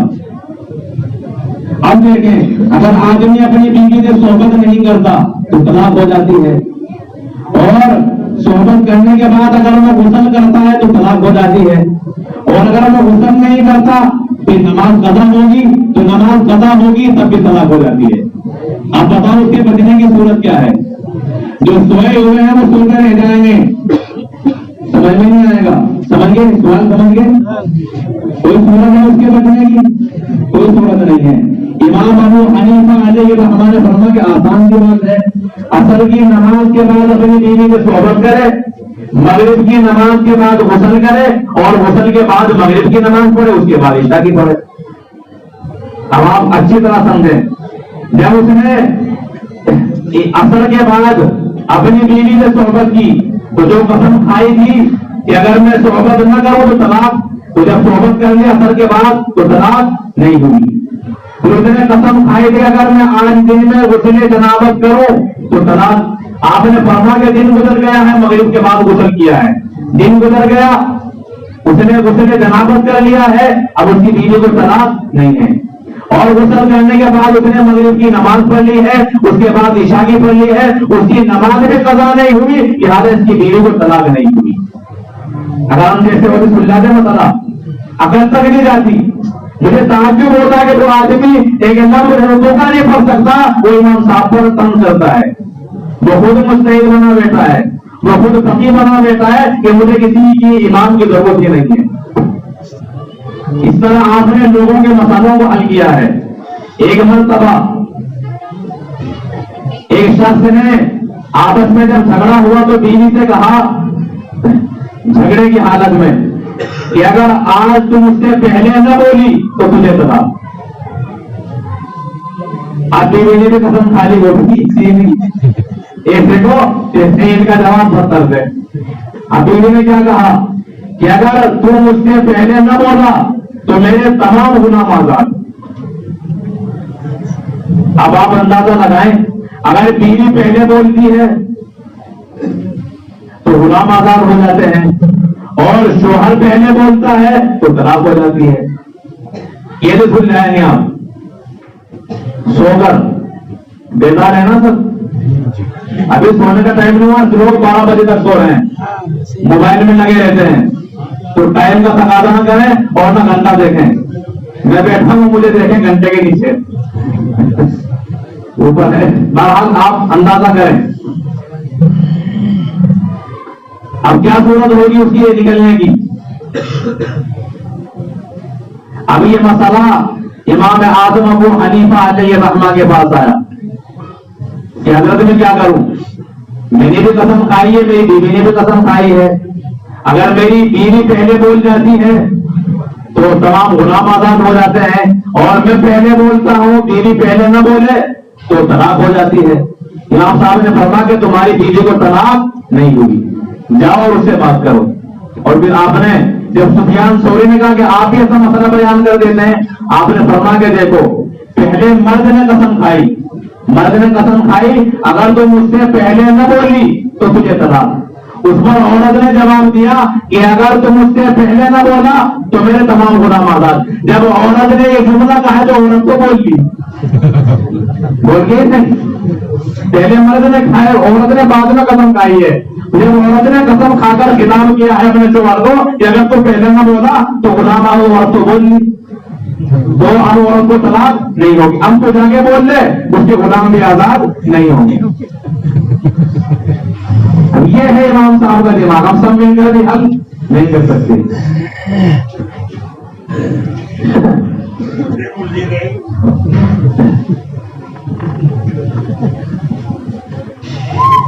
امام اعمش علیہ الرحمہ جو بڑے محدث ہیں، آنکھ میں کچھ کمی تھی، مزاج تیز تھا اور بیچ سے جھگڑے بہت ہوتے تھے. ایک مرتبہ آپس میں رات میں جھگڑا ہوا، اب بیوی بولنا چھوڑ دیا اس نے، بولی نہیں ہے. تو امام اعمش علیہ الرحمہ نے قسم کھائی کہ اگر تو آج رات مجھ سے نہ بولی تو تجھے طلاق. اور وہ بھی تیز تھی کہ آج بولنی نہیں، طلاق کے لینی ہے. یہ تو مسئلہ کہ دیکھو یہ بات جیسے کیا بھی کر دے گا. اب امام اعمش علیہ الرحمہ امام ابو حنیفہ کے استاد بڑے محدث ہیں، لیکن مسئلہ کس سے پوچھ رہے ہیں؟ امام صاحب سے، جن کا بڑا شمار ہے محدثین میں. اب ایک آدمی تو حدیثیں رکھ کر وہ امام صاحب کے خلاف کھڑا ہو جاتا ہے کہ مجھے ضرورت نہیں ہے. اب امام اعمش علیہ الرحمہ ہے کہ اگر آج رات میری بیوی نہ بولی تو طلاق ہو جائے گی. امام صاحب نے فرمایا آرام سے لیٹ جاؤ، نہیں ہوگی. اب جا کر لیٹ گئے. امام صاحب مسجد کے اندر پہنچے. فجر کی اذان کب ہوتی ہے؟ دن نکلنے کے بعد، جب رات ختم ہو جاتی ہے اس کے بعد فجر کی اذان ہوتی ہے. آپ رات میں پہنچے اور جا کر اذان دینی شروع کر دی. اب بیوی نے کہا کہ دیکھ ہو گئی طلاق، مجھے ہو گئی، دن نکل گیا، فجر کی اذان ہو رہی ہے، مجھے طلاق ہو گئی. امام احمد پریشان کہ دن نکل گئے تو رات میں نہیں بولی، دن میں بولی. تو امام صاحب سے معلوم کیا؟ تو آپ نے فرمایا کہ یہ اذان فجر کی نہیں ہوئی ہے، یہ تو رات میں میں نے تہجد کے لیے اذان دی ہے. تہجد میں آج بھی مدینے میں ہوتی ہے، مکے میں ہوتی ہے. یہ تہجد کے لیے دی ہے، اذان رات میں ہوئی ہے اور جو اپنے شوہر سے رات میں بول چکی ہے یہ حالت طلاق واقع نہیں ہوگی. تو یہ تفقہ ہے امام اعظم ابو حنیفہ علیہ الرحمہ کا. ایک شخص امام ابو حنیفہ کی خدمت میں آیا، اس کی بیوی مسئلہ لے کر اپنے شوہر کا کہ میرے شوہر نے کہا ہے کہ میں ہانڈی پکاؤں اور اس میں 1 پاؤ نمک ڈالوں. کتنا؟ 1 پاؤ. اور نمک کا اثر کھانے میں نہیں ہونا چاہیے. اگر 1 پاؤ نمک ڈال، اگر کھانے میں اس کا اثر آ گیا تجھے طلاق. اب آپ حل کریں گے مسئلہ، سمجھ رہے؟ امام ابو حنیفہ کا تفقہ دیکھیں، آپ کی سوچ دیکھیں اور آپ کا اعلیٰ ضرب اعلیٰ دماغ دیکھیں، آپ کس طرح حل کریں گے. 1 پاؤ کسی کی ہانڈی میں ڈال لیا جائے اثر تو آئے گا، مگر 1 ڈلی ڈال دی جائے اس کا بھی اثر آئے گا. مطلب 1 پاؤ کی بات ہے. تو امام ابو حنیفہ علیہ الرحمہ کے پاس وہ عورت آئی، گھر برباد ہوگا، بچوں کا کیا ہوگا. آپ نے فرمایا کہ تم ہانڈی میں انڈے پکاؤ اور 1 پاؤ سے بھی زیادہ نمک ڈال دو. لہٰذا انڈے ابالے، پاؤ سے بھی زیادہ نمک ڈال دے، انڈوں کا اثر نمک کا آتا ہی نہیں ہے. خوب کا ان میں نمک بھی ڈالا گیا ہے اور اثر بھی موجود نہیں ہے. تو سمجھے، یہ ہے ہر جگہ ہر میدان میں آپ کا دماغ چلا ہے. تو لوگوں کو نظر نہیں آتا، وہ صرف ظاہر کو دیکھتے ہیں. امام صاحب بالکل اندر کی گہرائی تک پہنچ کر مسئلہ بیان کرتے ہیں. اور عجیب لوگ، ایک گھر میں چور گھسے. سناؤں اور جی لگ رہا تو لگ رہا ہوں. یہاں بھی یہ مسئلہ ہے، طلاق کے مسئلے بہت زیادہ آتے ہیں. باہر سے بھی کون طلاق کا ایک اور سناؤ. امام اعظم ابو حنیفہ علیہ الرحمہ کے زمانے میں ایک مکان میں چور داخل ہوئے، چوری کی سامان باندھ لیا. اب اس مالک مکان نے انہیں پہچان لیے کون ہے، اور چور بھی سمجھ گئے کہ ہمیں پہچان لیے گی. ابھی صبح میں چرچا کرے گا، حاکم کے پاس جائے گا اور پھر ہم گرفتار کیے جائیں گے. اور اسلام کا قانون کیا ہے کہ چور کے ہاتھ کاٹے جائیں گے. اب انہوں نے زبردستی کی اس آدمی پر، مالک کے مکان پر، اور اسے قسم دلائی کہ قسم تھا اگر میں کسی کو بتاؤں کہ فلاں آدمی نے چوری کی ہے تو میری بیوی کو 3 طلاق. برابر اس زمانے میں چور بھی جانتے تھے کہ 3 طلاق دینے سے 3 ہو جاتی ہیں، وہ غیر مقلد نہیں تھے. ویسے حضرت علی کا، حضرت عبداللہ ابن عباس کا فتویٰ یہی ہے کہ 1 طلاق 3 طلاق ایک مجلس میں دی جائیں یا الگ الگ دی جائیں واقع ہو جاتی ہیں. آپ کے فتاوا موجود ہیں اور اسی مسئلہ کے مطابق آپ نے لوگوں سے عمل کرائے ہیں, اور حدیث بھی موجود ہے, قرآن کی آیات بھی موجود ہیں. وہ مسئلہ انشاءاللہ آگے عنوان میں حل کیا جائے گا. تو مجھے حل کیا کرنا ہے بس اس واقعے کا. کیا مسئلہ ہے؟ چوری کا مسئلہ. چور والا تو کوئی چوری تو نہیں کر رہا ہے؟ جو سو رہا ہے نا بیٹھ کے وہ بھی چوری کر رہا ہے. جاگ جاؤ.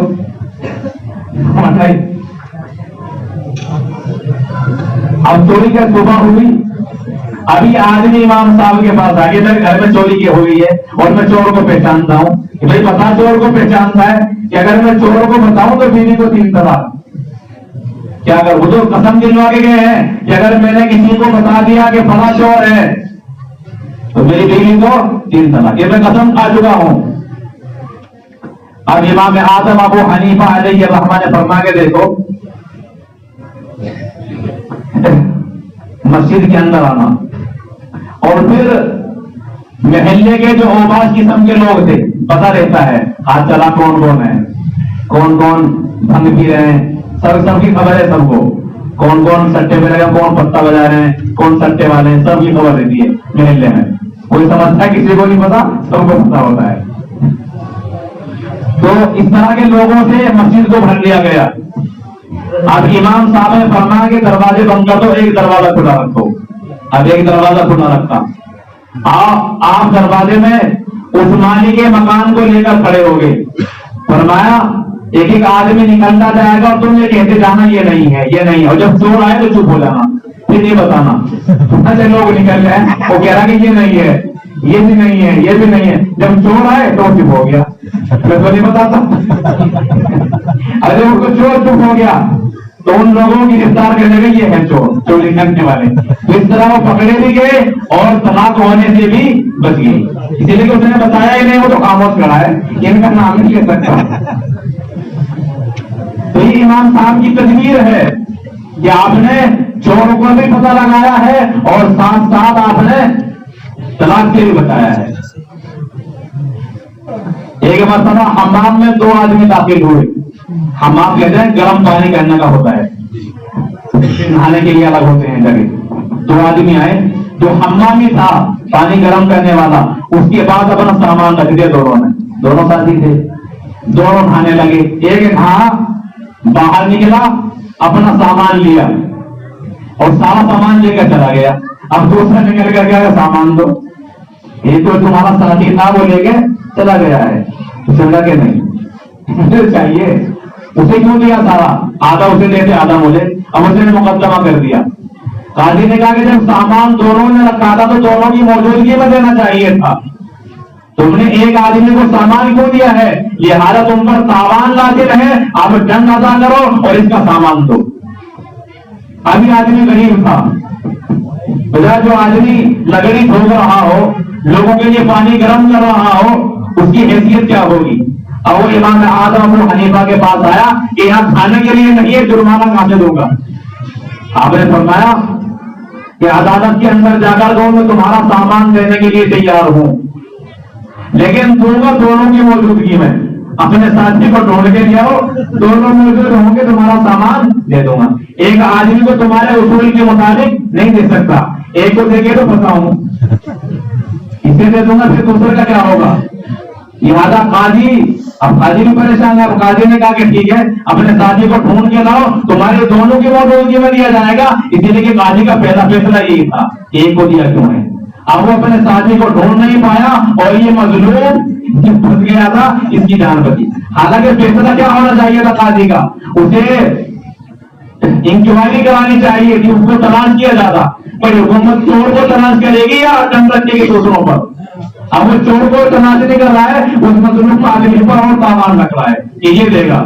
تو امام اعظم ابو حنیفہ علیہ الرحمہ نے اسے بچایا ہے ظلم سے.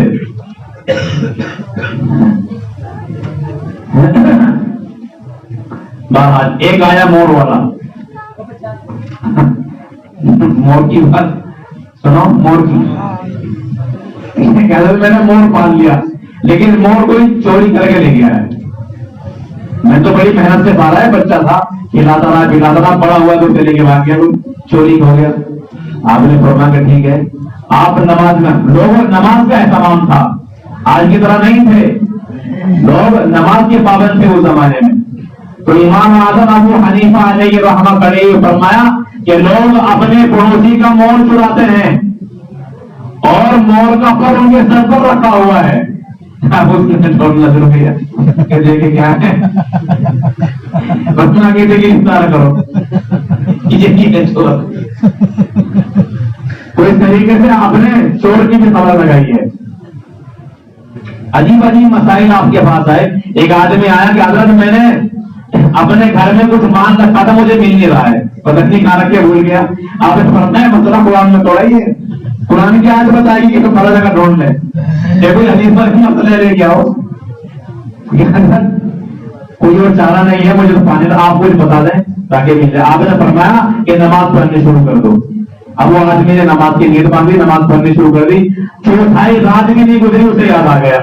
اب وہ امام صاحب کے پاس آیا، آپ نے فرمایا کہ میں جانتا تھا کہ شیطان تجھے نماز پڑھنے نہیں دے گا، یاد دلائے گا کہ مال رکھا ہوا ہے، لیکن تجھ پر افسوس ہے، تجھے شکریہ میں پوری رات نماز پڑھنی چاہیے تھی، تو یہاں میرے پاس آ گیا، شکر ادا کرنا چاہیے تھا۔ ایسے ایک آدمی آیا کہ میں نے اپنے گھر میں دفن کیا ہے مال، آپ نے کہاں دفن کیا پتا نہیں ہے، آپ کو تو پورا گھر تھوڑے کیا جائے گا، یہ پورا گھر کھول دو۔ فرمایا کہ یہ مسئلہ تو مسئلہ کتابوں میں تھوڑا ہی نہیں لگا، میں تیرا مال کہاں دفن کیا ہے تو جانے۔ جب اس نے اصرار کیا تو آپ اپنے شاگردوں کو لے کر پہنچے اور فرمایا کہ اگر تم اس گھر کے اندر مال دفن کرتے تو کہاں کرتے؟ اپنی اکل، کسی نے کہا میں اس کونے میں، کسی نے جو جگہ اچھی لگی۔ آپ نے فرمایا کہ ان جگہوں کو کھودنا شروع کرو۔ تیسری جگہ کھودی جا رہی تھی کہ مال نکل آیا۔ تو اس طریقے سے لوگوں کے آپ نے مسائل کو حل کیا۔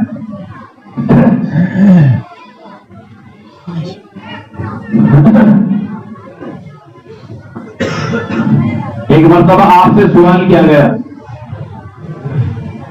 کہ سیڑھی لگی ہوئی ہے، ایک عورت اس سیڑھی پر چڑھنا شروع کرتی ہے، بیچ میں پہنچ گئی سیڑھی کے، نہ اوپر ہے نہ نیچے۔ اب شوہر نے کہا اگر تو اوپر چڑھی تو یہ طلاق، نیچے اتری تو طلاق۔ دماغ جب پالا کھلتا ہے نا ویسے ہی ہوتا ہے۔ اب آپ کیسے حل کریں گے؟ اگر وہ اوپر جائے تو طلاق، نیچے آئے تو طلاق۔ امام اعظم ابو حنیفہ علیہ رحمہ نے فرمایا کہ چند لوگ جاؤ اور سیڑھی اٹھا کر نیچے رکھ دو۔ وہ عورت تو نہ اوپر کی نہ نیچے، لوگوں نے اسے اتارا ہے، یہ چند عورتیں جا کر اسے زبردستی گرا دے تب بھی طلاق نہیں ہوگی، اسی لیے کہ وہ خود نیچے نہیں آئی ہے۔ ایسے ہی پیالے کے اندر پانی، اب ایک آدمی کیا کہتا ہے کہ اگر میں اس کے اندر جو پانی سے اگر پیوں تو تجھے طلاق، اگر اسے پیالے کو پانی سمیت نیچے رکھوں جب طلاق، کسی دوسرے کو دو تب طلاق، اور پانی کھلاؤ جب تجھے طلاق۔ اب اس سے بچنے کا راستہ ہے؟ اگر وہ پیتا ہے تب ہو جاتی ہے، اور پانی سمیت نیچے رکھتا ہے تب ہو جاتی ہے، اور پانی گراتا ہے تب ہو جاتی ہے، کسی دوسرے کو دیتا ہے تب ہو جاتی ہے۔ اب کیا کریں گے؟ اب پھنسے تو امام اعظم ابو حنیفہ علیہ رحمہ کے پاس آئے۔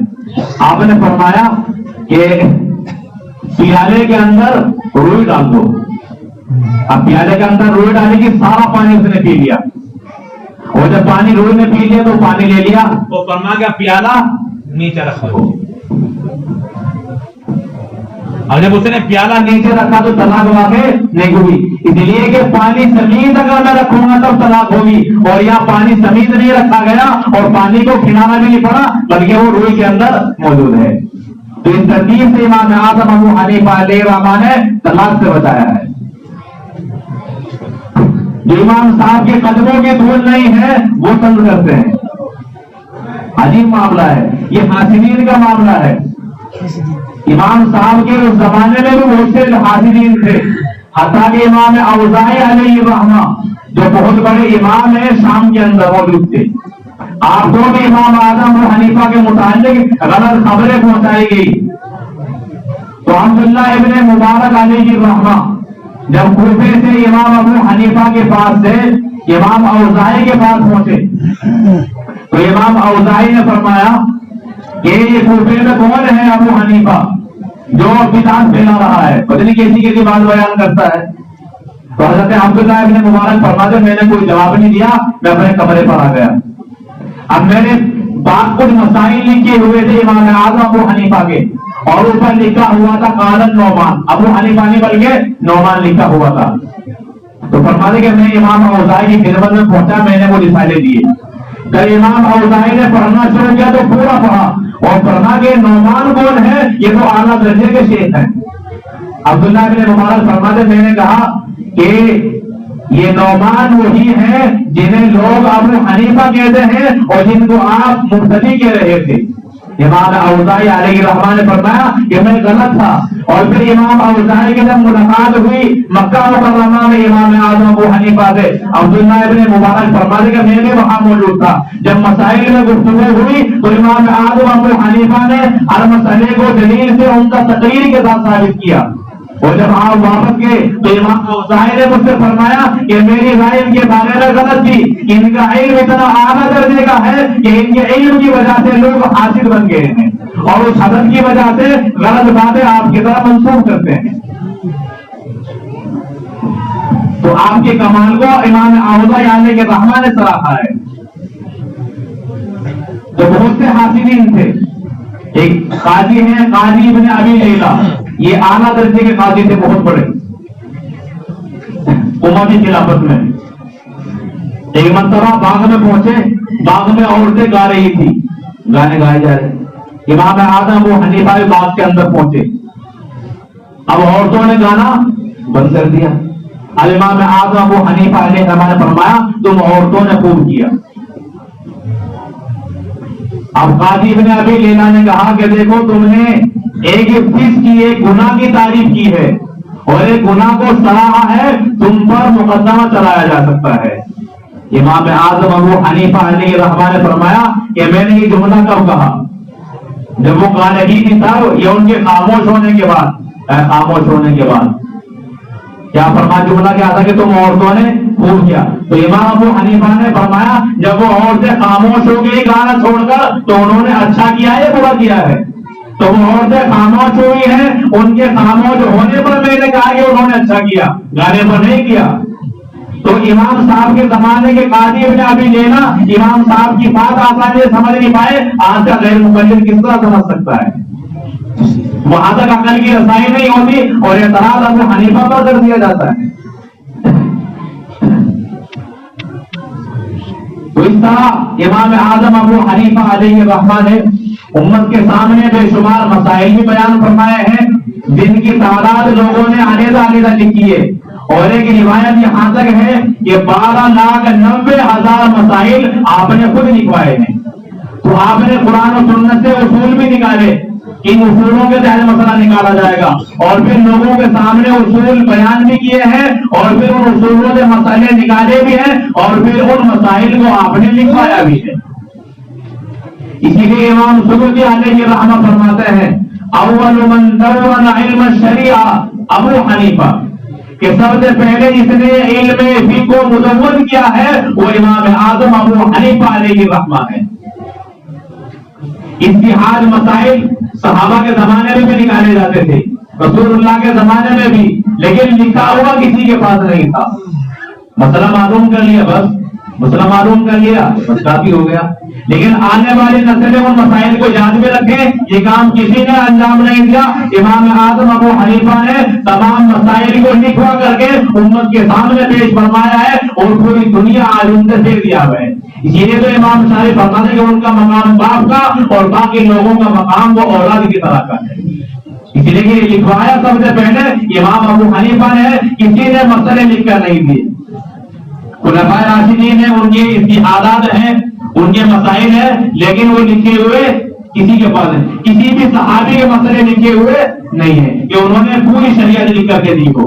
بس یہ 4 امام ہیں جنہوں نے امت کے سامنے امت کے ہر معاملے کے متعلق مسائل لکھے ہیں. نکاح کے، عبادات کے، معاشرت کے، معاملات کے، طلاق کے، ہر جگہ کے مسائل لکھے ہیں. اسی لیے امام بے شمار امام اوزاعی ملک شام کے زمانے تک ان کی تقلید کی گئی، سفیان ثوری ان کی تقلید کی گئی، حسن بصری ان کی تقلید کی گئی، لیکن ان چار امام کے علاوہ کسی کا مسلک دنیا میں رائج نہیں ہوا. یہی چار، اور اس کے لیے کوئی باضابطہ طور پر میٹنگیں نہیں کی گئی، یہ کوئی تحریک نہیں چلائی گئی، بس لوگوں نے خود بخود باقی مسئلوں کو چھوڑ کر انہیں چار پر اتفاق کر لیا. اور پھر پورے دنیا میں آج بھی یہ چار ہی مسلک ہیں، باقی مسلکوں کی نہ آج کتابیں موجود ہیں، نہ ان کو سمجھنے اور سمجھانے والے موجود ہیں. بہرحال یہ چار مرتبہ فکر ہیں، چاروں مرتبہ فکر کا ماحصل وہ قرآن و سنت ہی ہے. لیکن ان تمام میں جو صحابہ کے شاگرد ہیں اور سب سے پہلے مدون کرنے والے ہیں علم کو، وہ امام اعظم ابو حنیفہ ہے. اس لیے ہم سب سے بڑے امام کی تقلید کرتے ہیں. اور پھر امام اعظم ابو حنیفہ علیہ الرحمہ نے دونوں زمانے پائے ہیں. بنو امیہ کی خلافت کا زمانہ بھی آپ نے پایا ہے اور بنو عباس کی خلافت کا زمانہ بھی آپ نے پایا ہے. بنو امیہ کے زمانے خلافت میں حضرت علی رضی اللہ تعالیٰ عنہ کے پوتے ہیں زین العابدین، جو کربلا میں شہید نہیں ہوئے، غازی رہے. ان کے بیٹے ہیں امام زید علیہ الرحمہ. کیا نام ہے؟ زید. لوگ ان کو نہیں جانتے. 2 سال تک امام ابو حنیفہ نے ان کی شاگردی اختیار کی ہے. میں شروع میں وعدہ کیا تھا کہ آپ سے کہ اہل بیت کے ساتھ کتنا تعلق ہے میں بیان کروں گا. امام زید علیہ الرحمہ نے بنو امیہ کے خلاف تحریک چلائی، اس لیے کہ ظلم کیا جانے لگا تھا. امام اعظم ابو حنیفہ علیہ الرحمہ نے امام زید علیہ الرحمہ کی مکمل تعین بھی کی ہے اور اپنے مال کے ذریعے سے ان کا تعاون بھی فرمایا. اور اسی وجہ سے جب لوگوں کو معلوم ہوا بنی امیہ کو اور وہاں کے گورنروں کو امام اعظم ابو حنیفہ امام زید کی تحریک میں شامل ہیں، ان کی تعین کرتے ہیں اور یہ بنی امیہ کی پالیوں سے مخالف ہیں، تو ابن حبیرہ نے یہ چاہا کہ امام اعظم ابو حنیفہ کو کوئی عہدہ دے دیا جائے تاکہ ہماری مخالفت بھی نہ ہو اور امام اعظم ابو حنیفہ کی ہمیں حمایت بھی حاصل ہو جائے. کیونکہ اگر ڈائریکٹ ان پر حملہ کریں گے، سزا دیں گے تو بغاوت کا اندیشہ اور زیادہ لوگ مخالفت کریں گے. لیکن امام اعظم ابو حنیفہ نے جو آپ کو منصب دیا جا رہا تھا قاضی القضات کا، اس کو آپ آسانی کے ساتھ سمجھ سکتے ہیں وزیر قانون کا، یہ منصب آپ نے ٹھکرا دیا اور یہ دنیا کی سب سے بڑی طاقت تھی اس وقت کی اسلامی بادشاہت. آپ کسی بھی ذریعے سے اس حکومت کا تعاون نہیں کرنا چاہتے تھے اور حکومت کے کسی بھی معاملے میں شریک نہیں ہونا چاہتے تھے. اس کی پاداش میں آپ کو کوڑے لگائے جاتے اور آپ کو جیل کے اندر داخل کیا گیا. آپ کی کمر سے کپڑا ہٹایا جاتا، آپ کی کمر پر حتیٰ کے سر اور چہرے پر آپ کو کوڑوں سے مارا جاتا، اس وجہ سے کہ آپ نے حضرت علی المرتضیٰ کے پر پودے حضرت زید کی تائید اور آپ کی نصرت اور آپ کی امداد کی ہے. اور پھر حضرت زید کو شہید کر دیا گیا اور آپ کے دادا کے ساتھ جو واقعہ پیش آیا تھا وہی واقعہ آپ کے ساتھ پیش آیا. امام اعظم ابو حنیفہ علیہ الرحمہ نے وہ جنگ جو امام زید لڑی ہے اس جنگ کو تشبیہ دی ہے جنگ بدر کے ساتھ. یہ آپ کی محبت ہے. امام باقر یہ سگے بھائی ہیں امام زید کے، حقیقی بھائی. امام باقر آپ بھی امام اعظم ابو حنیفہ کے استاد ہیں. اور جو آج کل مسئلہ چل رہا ہے نا کہ امام ابو حنیفہ قرآن و سنت کو چھوڑ کر قیاس پر عمل کرتے ہیں، چل رہا ہے نہیں؟ آپ کو پتا ہوگا، کچھ لوگ جانتے ہیں. یہ اس زمانے میں پروپیگنڈا کیا گیا، اس لیے کہ آدمی کی عقل خود کی تو وہاں تک جاتی نہیں کہ یہ مسئلہ قرآن و سنت میں ہے. اپنی عقل میں جب اسے نظر نہ آتا اور دکھائی نہ دیتا تو قصور امام ابو حنیفہ کا نکالتا. اب چمگادڑ ہے، اسے نظر نہیں آتا روشنی میں تو سورج کا قصور نکالے تو یہ اس کا الزام صحیح ہے؟ غلط ہے. تو ایسے ہی اپنی عقل میں مسئلہ نہیں آیا، قرآن و سنت کو سمجھا نہیں ہے، اعتراض امام ابو حنیفہ پر. یہی شکایت امام باقر علیہ الرحمہ سے کی گئی. امام اعظم ابو حنیفہ جب ملاقات ہوئی تو آپ نے فرمایا کہ تم نے قرآن و سنت کو چھوڑ کر قیاس پر عمل شروع کر دیا ہے. تو امام اعظم ابو حنیفہ نے فرمایا کہ حضرت آپ تو غلط ہی چھوڑ دی گئی ہے. قیاس بھی وہاں کیا جاتا ہے جو قرآن و سنت سے مسئلہ نکالا جاتا ہے. اور پھر آپ نے فرمایا کہ چند مسائل ہیں میں ان کا آپ سے سوال کرتا ہوں. آپ شاگردوں کی طرح دو زانو ہو کر امام باقر علیہ الرحمہ کی خدمت میں بیٹھ گئے. تو کون ہے تو خاموش رہے تھوڑی دیر.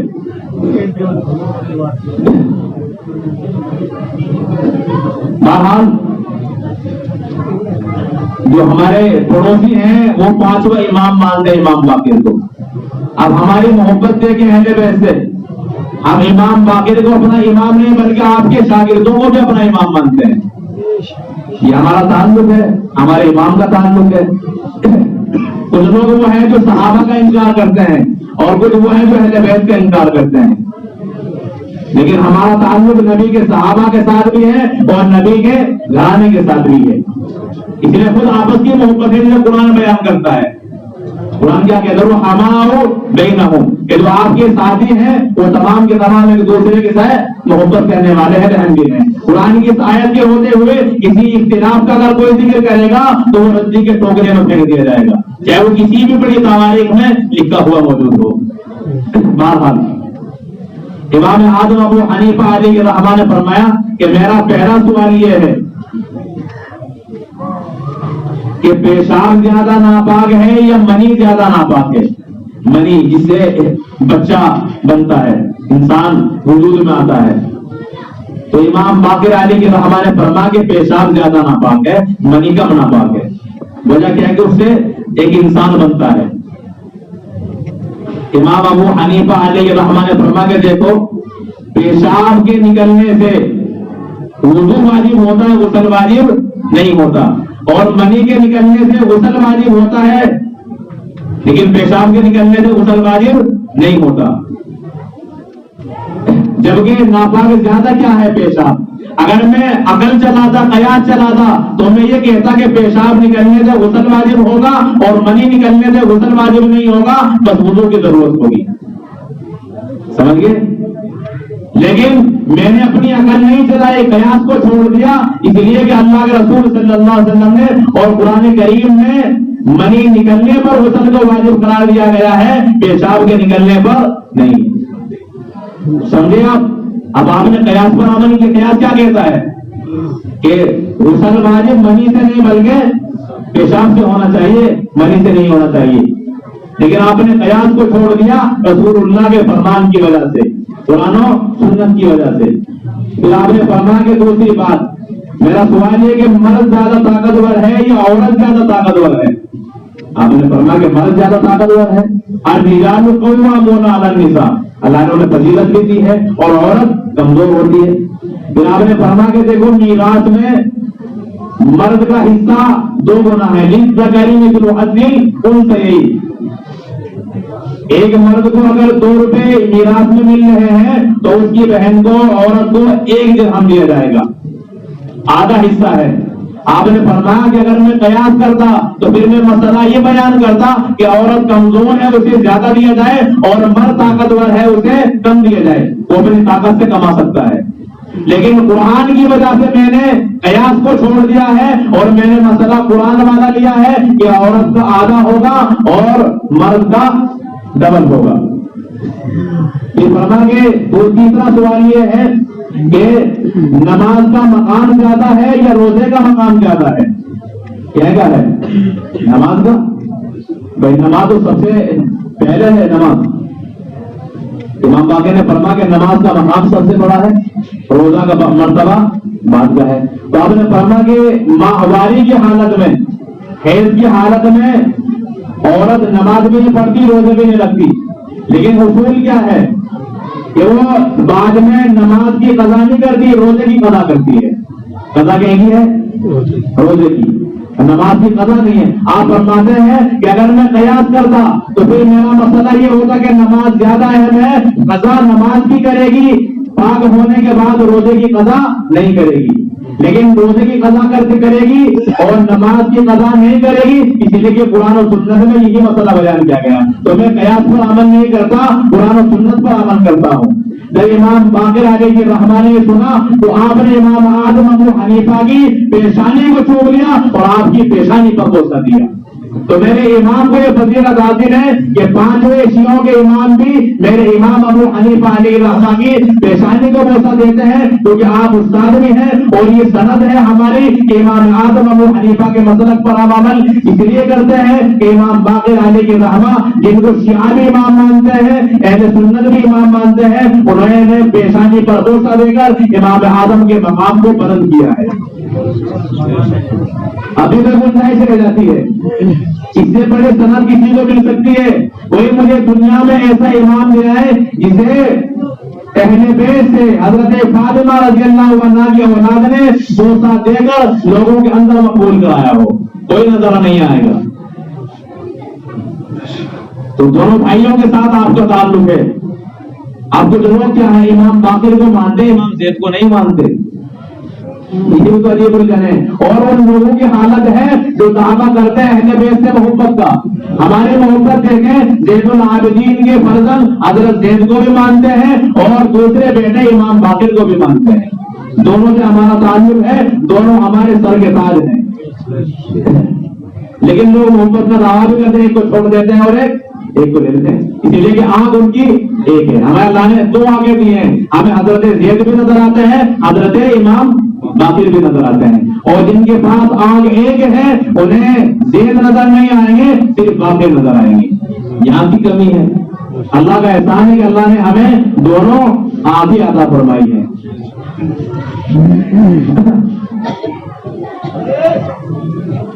آگے حضرت حسن، یہ دور بنو امیہ کا ختم ہوا، جس میں امام ابو حنیفہ کو کوڑے لگائے گئے حضرت زید کا تعاون اور تائید کرنے کی وجہ سے. یہ دور ختم ہوتا ہے بنو امیہ کا، دور شروع ہوتا ہے بنو عباس کا. اب بنو عباس کا ترقی وہی رہا جو بنو امیہ کا تھا. مظالم کھائے گئے، بھالی تاریخی مسئلہ ہے، میں موضوع نہیں ہے، بس مجھے عرض کرنا ہے کہ امام اعظم ابو حنیفہ وہ شہید اہل بیت ہیں. حضرت حسن رضی اللہ تعالیٰ جو بڑے بیٹے حضرت فاطمہ حضرت علی کے، ان کے پوتے ہیں عبداللہ، اور عبداللہ کے بیٹے ہیں محمد نفس زکیہ. محمد نفس زکیہ نے بنو عباس کے خلاف تحریک چلائی.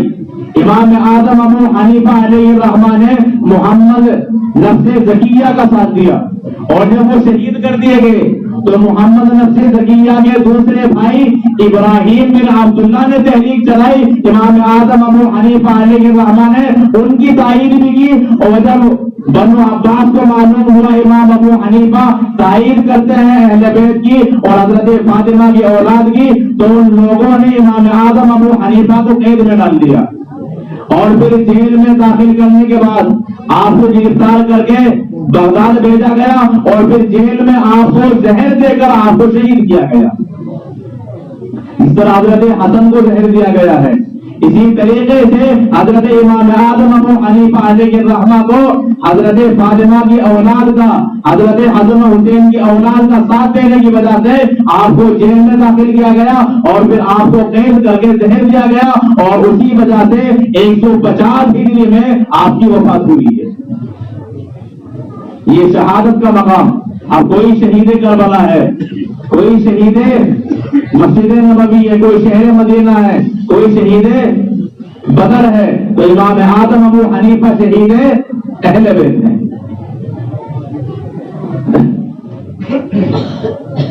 تو دونوں حکومتوں نے اہل بیت سے محبت کی وجہ سے، ان کے تعین اور نصرت کی وجہ سے آپ کو کوڑے لگائے ہیں، بنا کے انہی کی محبت میں آپ کو جان دینی پڑی. اور دونوں حکومتوں نے یہ چاہا کہ آپ قاضی القضات بن جائیں. ابو جعفر منصور نے بھی، جو بنو عباس کا خلیفہ ہے صفا کے بعد، انہوں نے بھی یہی چاہا، لیکن امام صاحب نے ان کی دعوت کو قبول نہیں کیا. تو تو یہ ہے امام اعظم ابو حنیفہ علیہ الرحمہ، جن کی سرگزشت آپ کو بتائی گئی۔ بس ایک بات آپ ذہانت دیکھیں امام صاحب کی، یہ بات بتا کے میں بات ختم کروں گا۔ ایک عورت امام اعظم ابو حنیفہ کی خدمت میں حاضر ہوئی اور اس نے کہا کہ میرے بھائی کی وفات ہوئی ہے، میرے بھائی نے اپنی میراث میں 600 درہم چھوڑے، لیکن مجھے ایک ہی درہم دیا گیا ہے۔ کتنا؟ ایک درہم۔ امام صاحب نے فرمایا کہ مسئلہ کتنے بتایا؟ اس نے کہا کہ داؤد طائی علیہ الرحمہ، یہ ہماری طائی نہیں ہے چچی طائی والی، وہ طائی ہے طوا والے، سوئے دوئے والے، سمجھ گئے؟ کبھی آپ سمجھے کہ داؤد طائی کون ہے؟ داؤد بھی کہہ رہے ہیں اور طائی بھی کہہ رہے ہیں، تو میں طائی کہہ رہا ہوں، طائی نہیں۔ امام اعظم ابو حنیفہ نے فرمایا کہ انہوں نے مسئلہ صحیح بتایا ہے، تیرے حصے میں ایک ہی درہم آ رہا تھا۔ اور پھر بغیر اس عورت کے بتائے آپ نے فرمایا کہ تمہارا بھائی جو وفات پا گیا ہے اس نے اپنے بعد 2 بیٹی چھوڑی ہیں۔ کتنے؟ 2 بیٹی ہیں اس کی ایک ماں بھی ہے زندہ، ایک اس کی بیوی بھی ہے، اور اس کے بعد میں 12 بھائی بھی اس کے زندہ ہیں اور ایک بہن ہے۔ کہ یہاں بالکل ایسے ہی ہے۔ تو بغیر بتائے اتنا بتانے سے کہ مجھے ایک درہم دیا گیا ہے میراث میں، آپ نے اس کی گھر کی پوری فہرست بھی بیان کر دی کہ وہ مرنے والے نے اپنے بعد میں یہ فلاں فلاں والی چھوڑی، اور پھر آپ نے فرمایا کہ مسئلہ سمجھو، 2 بیٹیوں کا مال ہے، میراث میں حصہ ہے ان کا 2/3۔ کتنا؟ 2/3۔ یہ قرآن میں بیان کیا گیا، یوسف اللہ کا یہ پورا رکوع ہے، اس میں یہ مسئلہ بیان کیا گیا ہے۔ اب 600 درہم میں سے 2/3 کتنے ہوئے؟ 4۔ کہاں ہیں گریجویٹ والے؟ 400 انٹر کر رہے ہیں، یہ کر رہے ہیں کہاں؟ تھوڑا چیز تو ہو جا رہا ہے۔ تو 2/3 600 درہم میں 2/3 کتنے ہوئے؟ 400۔ آپ نے فرمایا کہ ان دونوں لڑکیوں کے حصے میں 400 درہم آ گئے۔ ماں کا حصہ ہے 6واں حصہ، کتنا؟ 6واں حصہ۔ 6واں حصہ کتنا بنا؟ 100 درہم۔ 100 درہم ماں کو مل گئے۔ بیوی کا حصہ ہے 8واں، کتنا؟ 8واں۔ اب 600 میں سے 8واں حصہ کتنا بنتا ہے؟ 75۔ کتنے؟ 75۔ آپ نے فرمایا کہ 75 بیوی پہ چلے گی، تو 400 بیٹیوں پہ اور 100 ماں پہ، 500 اور 75 بیوی پہ، کتنے ہو گئے؟ 575۔ اب کتنے بچے؟ 25۔ آپ نے فرمایا کہ 12 بھائی ہیں اور بہن ایک ہے۔ اب 12 بھائیوں کو ڈبل ملتا ہے، عورت کا حصہ آدھا ہوتا ہے، تو 24 12 بھائیوں کو مل گئے 2 اور اب ایک بچا وہ تجھے مل گیا۔ تو مسئلہ بالکل صحیح بیان کیا ہے۔ تو امام صاحب مسئلے کی نوعیت بھی سمجھ جاتے ہیں، یہ امام صاحب کا تفقہ ہے۔ امام محمد ابھی لڑکپن ہے، بالغ ہوئے، امام صاحب سے مسئلہ معلوم کیا کہ حضرت ایک بچہ رات میں عشاء کی نماز پڑھ کے سوتا ہے، رات میں اسے غسل کی حاجت پیش آ جاتی ہے، اب وہ غسل کے بعد نماز دوبارہ پڑھے گا، وہی نماز کافی ہو گئی۔ امام صاحب نے فرمایا کہ نماز دوبارہ پڑھے۔ آپ پڑھتے ہیں؟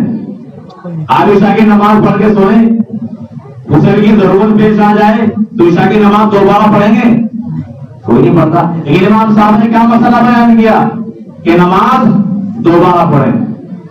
اب بڑے بڑے ایک پوری جماعت تھی، 40 فقیہ اور 40 مجتہد تھے جو امام صاحب کی کمیٹی کے اندر شامل تھے۔ کتنے؟ 40۔ ایک مسئلے پر ایک ہی روز تک، مہینوں تک بحث چلتی، جب سب متفق ہو جاتے اس کے بعد وہ مسئلہ لکھا جاتا، لوگ اپنے اپنی آرا پیش کرتے کہ میری رائے یہ ہے، قرآن کی یہ دلیل ہے، میری رائے یہ ہے اور دلیل یہ ہے۔ امام اعظم و حنیفہ سب کا مسئلہ سننے کے بعد، سب کی رائے سننے کے بعد اپنی رائے پیش کرتے، اور جب اتفاق ہو جاتا اس مسئلے کو لکھا جاتا۔ تو یہ جو فقہ حنفی ہے یہ ایک آدمی کا نہیں ہے، یہ 40 آدمیوں کی رائے سے امام اعظم و حنیفہ علیہ الرحمہ نے پاس فرمایا ہے۔ تو فیصلہ وہ آپ کا ہوتا تھا، اسی لیے اس کو فقہ حنفی کہا جاتا ہے۔ 40 آدمیوں نے غور کیا ہے۔ اب شاگردوں نے کہا کہ حضرت یہ کیسے ہو سکتا ہے، نماز تو دوبارہ نہیں پڑھی جاتی، وہ عشاء کی نماز پڑھ چکا ہے۔ آپ نے فرمایا کہ تم نے صرف مسئلہ دیکھا ہے، مسئلہ جو معلوم کر رہا ہے اس کا پس منظر نہیں دیکھا. پھر آپ نے فرما کے دیکھو جو یہ لڑکا مسئلہ معلوم کرنے کے لیے آیا ہے یہ مسئلہ خود اپنے بارے میں معلوم کر رہا ہے اور یہ لڑکا ذہین بھی ہے اور شرمیلا بھی ہے. آپ نے حقیقت بھی واضح فرما دی. اور پھر آپ نے فرما کہ یہ نابالغ تھا, عشاء کی نماز پڑھی سو گیا, اب اسے غسل کی حاجت پیش آئی, یہ بالغ ہو گیا ہے. اب بالغ ہونے کے بعد یہ نماز دوبارہ ادا کرے گا, اسی لیے جو پہلے نماز پڑھی تھی وہ نماز اس پر فرض نہیں تھی. اب اسے غسل کی حاجت پیش آئی ہے, رات ابھی باقی ہے, ابھی یہ بالغ ہو گیا ہے. اب جب بالغ ہو گیا تو عشاء کی نماز کا وقت باقی ہے, عشاء کی نماز اب اس پر فرض ہو چکی ہے, لہٰذا اس کو دوبارہ نماز ادا کرنا پڑے گی. اسی لیے کہ پہلی نماز وہ نفل تھی, اس پر واجب نہیں ہوئی تھی. ابھی یہ بالغ ہو گیا, بالغ ہونے کے بعد نماز اس پر فرض ہو گئی, اب اس کو اس فرض کو ادا کرنا لازم اور ضروری ہوگا. تو آپ مسئلے کی تہ تک پہنچتے ہیں اور یہ بھی سمجھتے کہ مسئلے کا پس منظر کیا ہے. ایک شخص آیا, آپ نے اسے دیکھ کر فرمایا کہ یہ آدمی مسافر ہے. پھر فرمایا کہ اس کی آستین میں کوئی مٹھائی بھی ہے, کچھ لیے ہوئے ہے. اور پھر آپ نے فرمایا کہ بچوں کا استاد بھی ہے. اب شاگردوں نے سوچا عجیب بات ہے, امام صاحب جانتے تک نہیں ہے, پہلی مرتبہ اسے دیکھا اور اس کے بارے میں کتنے وصوف کے ساتھ بات فرما رہے ہیں. جب انہوں نے شاگردوں نے تحقیق کی تو تینوں بات ثابت ہوئی. پھر امام صاحب سے جب سوال کیا, آپ نے فرمایا کہ میں نے دیکھا کہ کبھی ادھر دیکھ رہا کبھی ادھر, میں سمجھ گیا یہ مسافر ہے. ادھر ادھر کون دیکھتا ہے اجنبی کی طرح, یہ کون سے مکان میں جانا تو آدمی دیکھتا جاتا ہے, تو میں سمجھ گیا یہ مسافر ہے. مکھیاں بنگ رہی تھی آستین میں, سمجھ گیا مٹھائی لی ہوئے. اور یہ بچوں کو گھور رہا تھا, میں سمجھ گیا یہ معلم بھی ہے بچوں کا, جو بچوں کو پڑھاتا ہے اس کی نظر بچوں پر رہتی ہے, مکتب میں بھی اور باہر بھی کون کون کھیل رہے ہیں. اب بچوں کھیلتا ہوں میرے شاگردوں کو دیکھے گا, ان کھیلنے والوں میرا شاگرد نہیں ہے. امام صاحب نے جو بات فرمائی تھی وہ صحیح کی صحیح ثابت ہوئی. بہرحال یہ فقہ حنفی کے بانی ہیں جنہوں نے فقہ کو مدون کیا ہے, جن کا نام ہے نعمان, باپ کا نام ہے ثابت, دادا کا نام ہے نعمان, کنیت ہے ابو حنیفہ اور لقب ہے امام اعظم. تو سمجھے آپ کا مقام و مرتبہ کیا ہے. یہ مختصر سے سرگزشت ہے. اگر آپ کے تقوی کے مسائل یہ اسی طریقے سے طلاق وغیرہ کے چند مسائل سنے, فقہ کے مسائل یا آپ کی کاروبار تجارت کے اگر بیان کیے جائیں تو پوری رات گزر سکتی ہے, آپ کی تمام نشیب و فراز کو بیان نہیں کیا جا سکتا. تو چار بڑے اماموں میں یہ چار بڑے امام ہیں, ان میں سے بڑا امام امام صاحب کا ہے جن کی ہم تقریر کرتے ہیں, ان پر ہم بھروسہ کرتے ہیں کہ ان کا جو مسئلہ ہوتا ہے وہ قرآن و سنت کے مطابق ہوتا ہے. ایک عام انسان کو جو نظر نہیں آتا, لیکن جب آدمی غور کرا تب نظر آتا. امام ابو یوسف جو اس امت کے سب سے پہلے قاضی ہیں, آپ فرماتے ہیں کہ کبھی کبھی میری رائے امام ابو حنیفہ کی رائے کے خلاف ہوتی. یہ بڑے شاگرد ہیں امام ابو حنیفہ کے, لیکن فرماتے ہیں جب میں غور و فکر کرتا تو مجھے یہ بات آشکار ہو جاتی کہ میری رائے غلط, امام ابو حنیفہ کی رائے کی صحیح تھی جب غور کرتا. اسی لیے جو بھی آپ کو مسئلے نظر آئیں گے وہ عام طور پر یا تو آگے پیچھے سے کاٹ کر بیان کیا جاتا ہے, پوری بات بیان نہیں کی جاتی, پورا مسئلہ نہیں آتا اور امت کو گمراہ کیا جاتا ہے, یا اس مسئلے کی تہ تک نہیں پہنچا جاتا اور امت کے سامنے بیان کر کے امت کو گمراہ کیا جاتا ہے. لیکن اگر کوئی آدمی غور و فکر کرے تب آپ کو معلوم ہوگا کہ امام صاحب کی ذہانت, آپ کی فقاہت کتنی اعلیٰ درجے کی ہے. جب حدیث کی کتابیں پڑھائی جاتی ہیں, بخاری, مسلم, داؤد, ترمذی وغیرہ, تو استاد کلام کرتے ہیں. ایک حدیث آتی ہے, اس میں امام ابو حنیفہ کا مسئلہ کیا ہے, امام شافعی, امام مالک, امام احمد بن حنبل کا کیا ہے وہ بیان کیا جاتا ہے, اور پھر ان کے مسئلہ کی دلیل بیان کی جاتی ہے, اور ان کی جو دلائل ہوتے ہیں امام صاحب ان کی دلیلوں کا جو جواب دیتے ہیں وہ مکمل بیان کیا جاتا ہے. جب ہم پڑھتے تھے تو ہم آپس میں جو ساتھی تھے وہ کہا کرتے تھے کہ امام صاحب جب شروع ہو جاتے ہیں تو امام شافعی کو گھر چھوڑ کے آتے ہیں. تو یہ حالت یعنی دلائل ایسے ان کے بات مضبوط تھے. اور آپ کے اخلاق کتنے اعلیٰ ہیں, آپ سبق پڑھا رہے ہیں شاگردوں کو, ایک آدمی گالی دینا شروع کر دیتا ہے, آپ تمام شاگردوں کو روکتے ہیں,